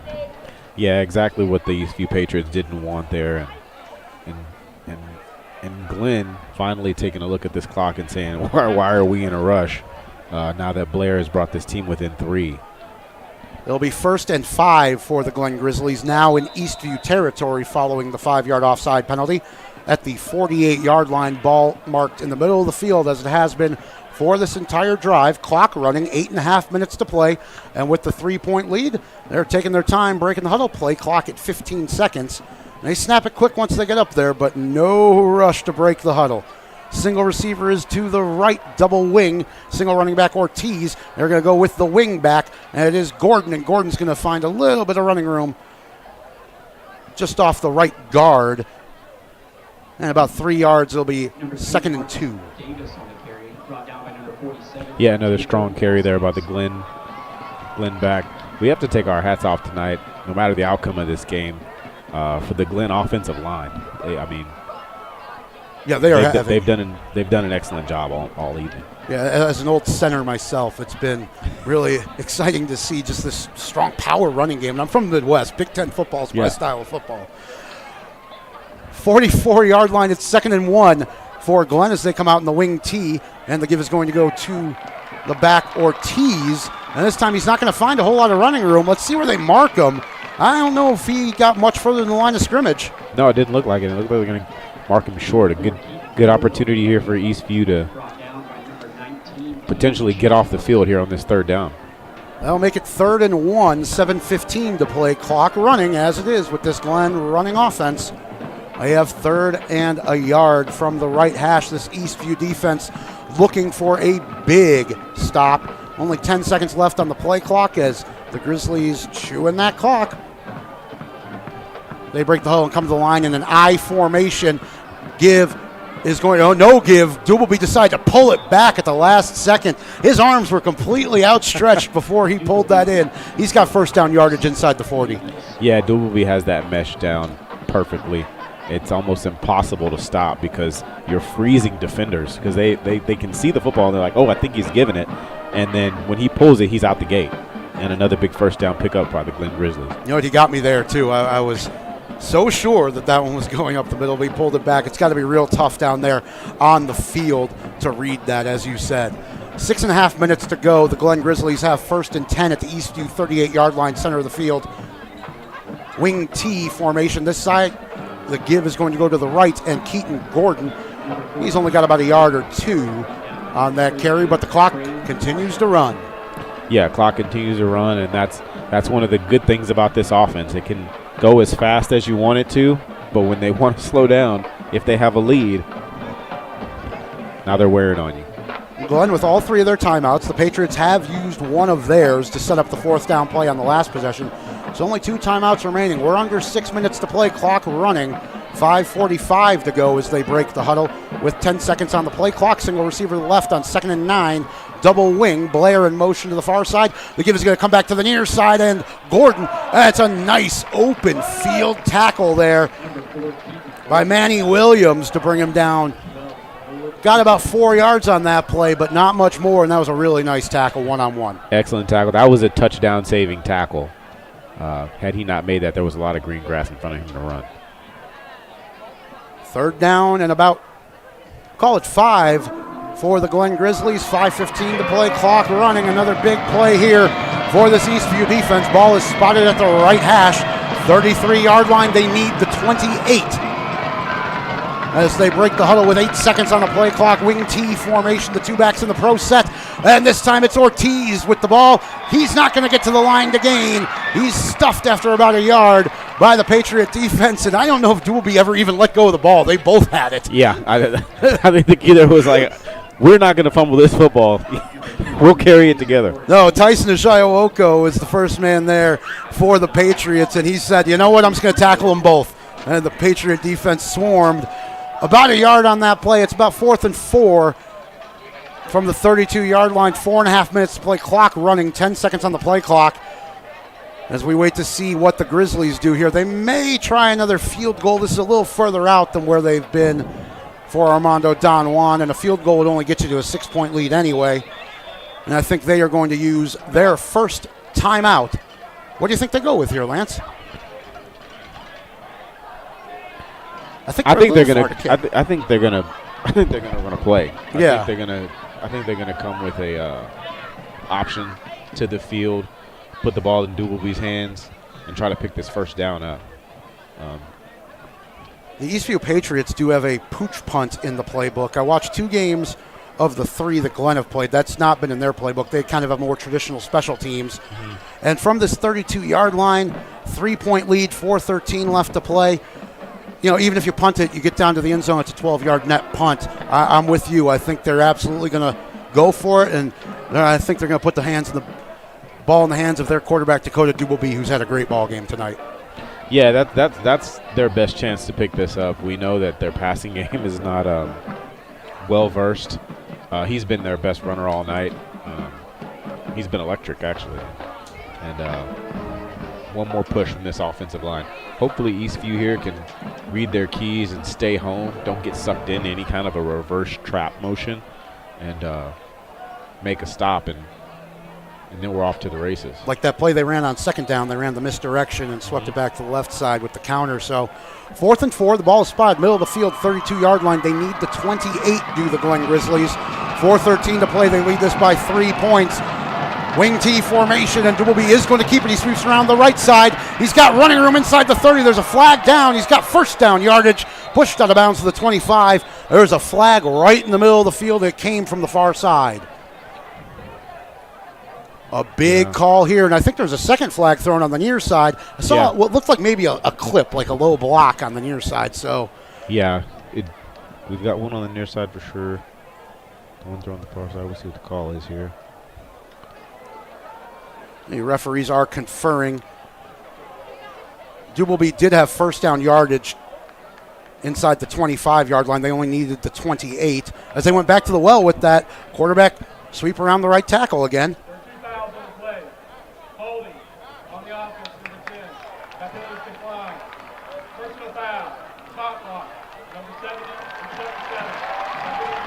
Hey, we nailed that call right there. Both penalties on the Glen Grizzlies. A hold and a clip, which the low block is going to be a 15-yard penalty with 4:05 to go. A huge call there. And I think this has to be a punting situation now. Yeah, definitely. They're going to have to punt the football. And Blair and the Eastview offense are going to get another crack at this. And it'll be fun to watch the veteran quarterback and his weapons go to work. 4th and 19. Ball spotted at the 47-yard line of the Eastview Patriots. 4:05 to play. The Patriots trail this one 42-39. Junior punter Israel Alvarez is in punt formation, standing at his own 39. Looks like Tanner Namkin is back deep for the Patriots, standing at his own 10. The snap is good. Alvarez with plenty of time to get this one away. It's a good high looping punt. Takes a bounce to the 20-yard line, takes an Eastview bounce, and it is downed by the Grizzlies at the 23. 3:56 to play. The Eastview Patriots trail 42-39, but with their senior quarterback, third-year starter Ty Blair, he already owns most of the school records. He's thrown 4 touchdown passes here tonight. That's exactly the guy you want with the football. Yeah, 3:56 left. Homecoming night at your senior year. This is a dream situation for a quarterback. Blake Honeycutt with the only score of this fourth quarter as he punched one in from 5 yards out earlier. 2-by-2 receivers for Ty Blair as he works from the left hash at his own 23.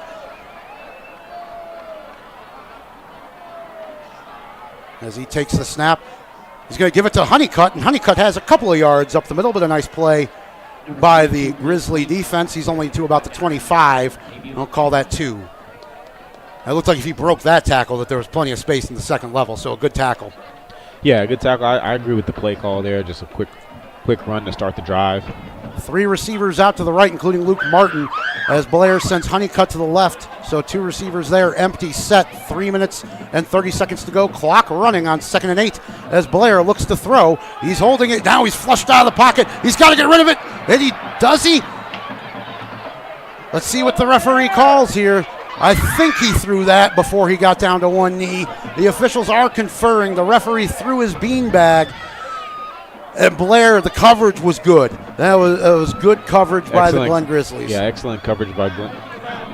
And they are going to get Ty Blair for the intentional grounding. I thought he might have gotten outside the pocket, but no such luck. So not only is that going to march the Patriots back with 3:17 to play, it's a loss of down. That will make it 3rd and long. Yeah, that's a tough situation for Blair.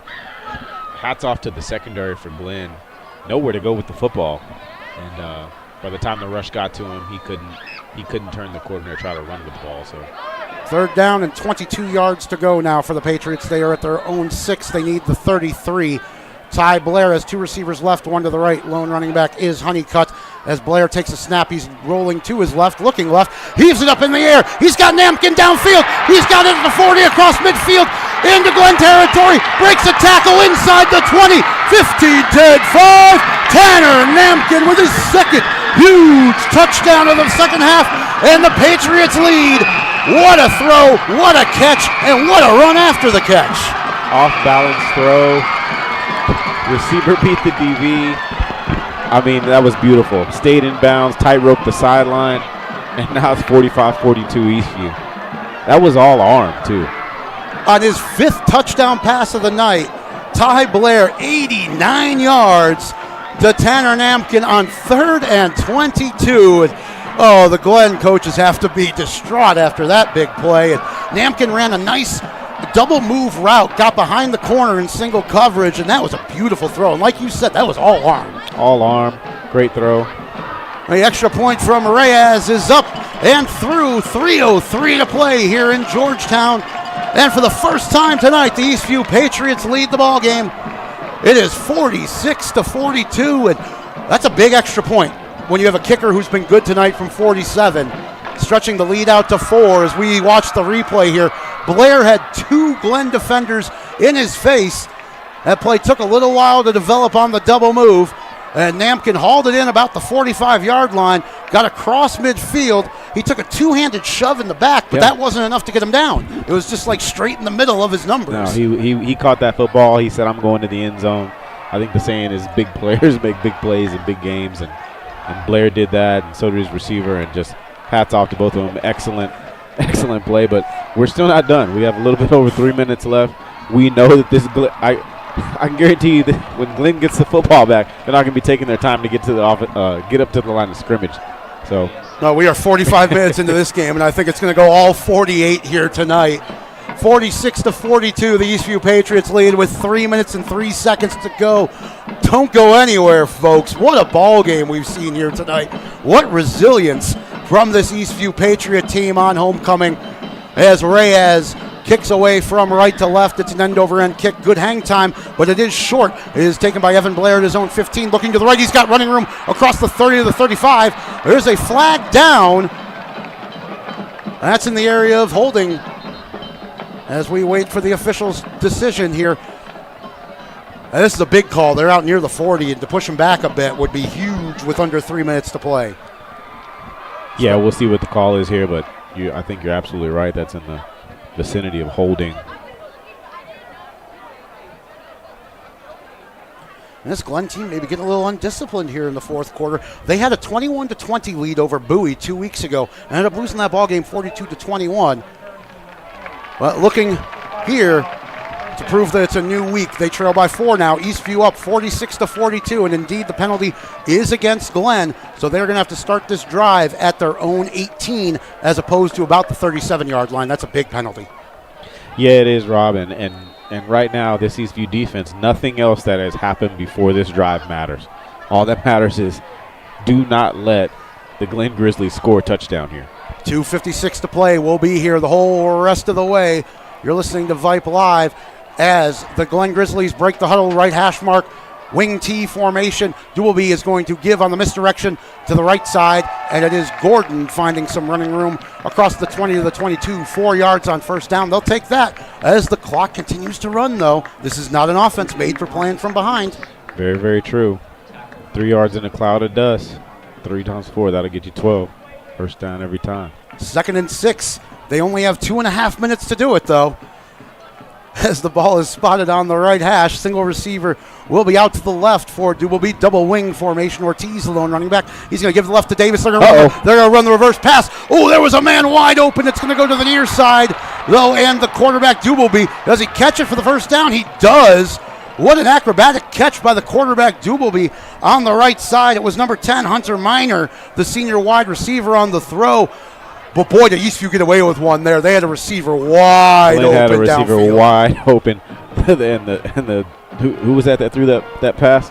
That was Hunter Miner, the senior receiver. Hunter Miner. He didn't see him, or he was told not to go there. One of the two. Both quarterbacks with receptions here in the second half. Dubelby, 2 receivers to the left, 1st and 10. Rolling to his left. They need to throw the ball. They're going to look to the air. Oh, that is caught. A nice catch by Keaton Gordon across the 40. Looks like he's near first down yardage as well. Good athletic play there. There was some tight coverage, and that ball floated. Glenn has some athletic football players on their team, and they're showing it here in the passing game. It's something that they don't do often. Back-to-back completions for the Glen Grizzlies. That one good for 9. It is 2nd and 1. Ball on the left hash, their own 43. They need the 44. Dubelby dropping back. Traditional drop-back pass. Looking deep, and that is broken up over the middle. Quavius Marbury had a good read on that. They were looking for Gordon, and Marbury had time to set his feet and make the leap to break that one up. Yeah, I'm surprised that one wasn't intercepted. I thought he had a chance at it, but excellent pass break up there. Glenn's got a 3rd and short, and Eastview defense is bending but not breaking here. 1:42 left in the 4th quarter. The Glen Grizzlies only need a yard for the first down, but they need 6 points. They trail 46-42. 3rd and 1 from their own 43. Both teams with 2 timeouts remaining. Ball on the left hash as the Grizzlies break the huddle. Wing T formation to the left side as Dubelby rolls out to pass again. Oh, he's got the ball in the air. It's down on the ground. And it's recovered by the Patriots. Tyson Ajayawoka was in the backfield. He wasn't fooled. Dubelby just popped the ball up into the air, and the Patriots fall on top of it with 1:36 to play. What a play. That Eastview defense redeemed their whole night on this drive. Tyson Ajayawoka, when your stars need to step up, he did right there with the big play. 1:36 to go as Eastview takes over, and Dubelby with his 2nd fumble of the night. Yeah, it's unfortunate for Dubelby, but great job by the Eastview defense applying pressure. Obviously, they were in a passing situation, something that they don't do often because they got behind, and Eastview took advantage of it. It was Noah Herrera who came up with the fumble recovery, celebrating on the sidelines with his teammates. Ty Blair back to work, only 1:36 to play in the ball game. 2 receivers left, 1 to the right. The give is going to go to Blake Honeycutt. He's going to hit the line and go no further than that. He ran into a wall of Glen Grizzlies, who are now going to have to start burning their timeouts. Yeah, that's the only option that they have. We're just under a minute and a half here, and if they have any chance to get in the ball back, they need a turnover and to try to stop the clock here. But well, now just 1 timeout remaining for the Glen Grizzlies. Eastview Patriots with their first lead of the game, but it's the most important lead, maybe, as they hold a 46-42 advantage. 1:28 to play. Now it'll be 2nd and 10 after the fumble at the Glen 31-yard line. A first down here would be huge. yeah, it would. It would essentially ice the game, and just what resilience by the Eastview team, being down by 2 scores, off rhythm. They got a quarterback that's great but can't seem to hook up with his receivers. A couple of bad things happen. They don't hang their head. They keep fighting. The defense can't seem to stop the running game, but they don't give up. And that's what sports is all about, because if you just keep fighting, you keep fighting, and you keep fighting, and now they're up by 4. Patriots trailed this game by as many as 16 late in the 3rd quarter and have come back to take the lead. 46-42, 1:28 left. We're glad you've joined us here on the Vype Live Network. It's been a great game of football here on Friday night in Georgetown as Ty Blair looks for one more first down, working from the right hash. Late substitution coming in for Glenn. Blair has 1 receiver to the right, a heavy formation to the right side from the pistol. The give is to Honeycutt, and Honeycutt is working his way down to about the 26. There's a flag on the play, and I think that's got to be 12 men on the field for Glenn. Yeah, they ran somebody on late. Maybe they need 12 to stop him, but that's not legal. So we wait for the official word from the referee. It would be 3rd and about 4. And indeed, it is an illegal substitution against Glenn. No surprise there. 1:22 to play in this ball game. That 5-yard walk-off will make it 2nd down once again. This time it will be 2nd and about 5 to go for the Patriots. In Glen territory at the 26-yard line, right hash, and the clock now running. And the Patriots are going to take their time. 1:15 with 20 seconds to go on the play clock. And Glen does notice that the clock is running. They use their last timeout. 1:11 to play. Eastview on top, 46-42. And now 1 first down. That's what you've got. Yeah. 2 plays at least to get it. 2 plays, 1 first down, and you've essentially won your homecoming game. Let's not forget it's homecoming night, this 46-42 barn burner that we've had. No, we hope you enjoyed that halftime show. That was a great one. We saw, the whole homecoming court come out. When I got back, I saw Luke Martin was one of the fellas on homecoming court, and a lot of excitement around this football stadium tonight. It's been a real enjoyable one, and we do hope you've been enjoying this broadcast because we've been enjoying a wonderful game here tonight as the Eastview Patriots look to win their district opener and move to 3-1 on the year. They're facing 2nd and 5 with 1 minute and 11 seconds to play. Glenn now out of timeouts. They cannot stop the clock, so no matter what, after this next snap, we're going to be inside 30 seconds. Yeah, very, very true, and we'll see what the play call is here. Obviously, I would keep this football on the ground, keep it in a veteran's hands. Honeycutt, Blair. Tyson Ajayiwoko is in as an extra tight end. Jumbo set with Luke Martin to the right. Single receiver is to the right. Honeycutt, the lone running back, as Blair is going to keep it on 2nd down. He's only got about a yard. That'll make it 3rd and 4. But the clock is running. That's going to take us well under a minute to go as we wait for the spot. Well, no surprise there with the power run. Yeah, power run, keep it on the ground, keep it in somebody's hands who's used to carrying the football. No fumbles here. Looks like the referee is waving. I think there might be an issue with the clock. The play clock never started running there after the previous down. Now let's see what they come up with. Right now, the scoreboard here at Birkelbach Field showing 44 seconds to play. It's 3rd down and 4 from the 25-yard line. I think they're going to add a few seconds back on the clock and maybe run the clock with the play clock once they get it started. I did notice that the play clock wasn't running. Here's the call. We set the game clock at 1 minute, the play clock 25 seconds. The game clock and the play clock will start my signal. Okay, well, there you have it. We're going to have 1 minute to play and 25 seconds on the play clock, which both will start on the referee's signal.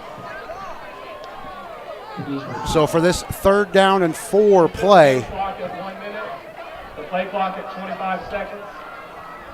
The game clock and the play clock will start on my signal.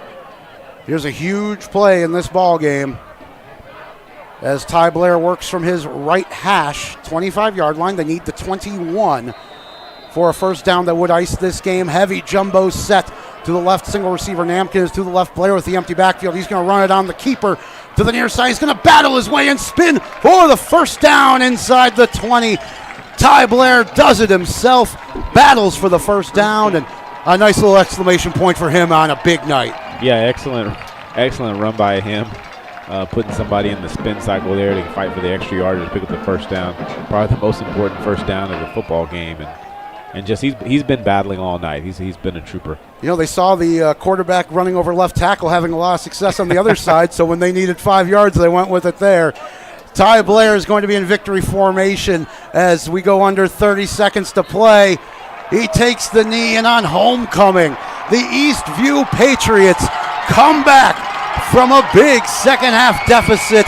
They score late and take this one by a 46-42 final. What a game of football we've seen. They move to 3-1, 1-0 in the district. The Glen Grizzlies, boy, did they play a tough football game here tonight. They've got to be gutted to walk away with nothing. Yeah, it was a tough game on both sides. Excellent play by the Glen Grizzlies. Almost all football game, and hats off to both teams and both coaching staffs. Eastview did enough tonight to come away with the victory, but Glen shouldn't hang their head. They fought hard the entire football game. No, what a game of football we saw. The only score of this fourth quarter, this was the lowest scoring quarter of the ball game, but it was Blake Honeycutt from 5 yards out, which gave us the final margin here. Or no, actually, that made it 42-39, excuse me. That Ty Blair with the game-winning touchdown pass, 89 yards to Tanner Namkin on the bomb. Yeah. To take their first lead of the game, too. The Patriots had tied it up at 7 early on, but the resilience. Yeah, the resilience, the fight, They were down but never out, and that's exactly what you want here on homecoming night. Like I said, hats off to both teams, both coaching staffs, but Eastview did enough tonight to win. Hats off to that defense for that last defensive stop. Extremely important to this victory. Just a wonderful night of homecoming football here at GISD Stadium. Great mental toughness for the Eastview Patriots to stay in this ball game too. And well, Glenn was having a lot of success running the football, but nobody ever hung their heads. They kept working for it. They forced 3 turnovers on defense and forced Glenn into their only punts of the ball game in the fourth quarter as well. So it really tightened things up there. Yeah, it did. It did, and we got to see Ty Blair in the offense fight back from some adversity, being off rhythm a bit in the first half. And I'll tell you something about this quarterback. He's talented. He is, and I wouldn't be surprised to be seeing the college scouts coming out and taking a lot more looks at Ty Blair. I can't wait to give you his numbers. Next week on the 4th, we're going to be out in Lake Belton next Thursday. No, that's Friday. Out at Lake Belton. That's going to be a 7 p.m. kickoff. I'll be on the call as well. Lance, I don't think you're joining me for that one, but I will be making the drive up. Hey, boy, folks, we got to thank all of our sponsors here tonight, and Vype CEO Derek Dushek. Our broadcast director is Merle Bertrand. Our technical director is the incomparable Suna Venkat. Communications director Christina Weber-Bertrand. I think that'll just about wrap it up for us here tonight. We hope you enjoyed the broadcast, and if you're an Eastview Patriot fan, we know you enjoyed that outcome and hope you stuck with us all the way as the Eastview Patriots win this one by a final of 46-42. I'm Rob Jaskula, and for Lance Catchings, have a good night.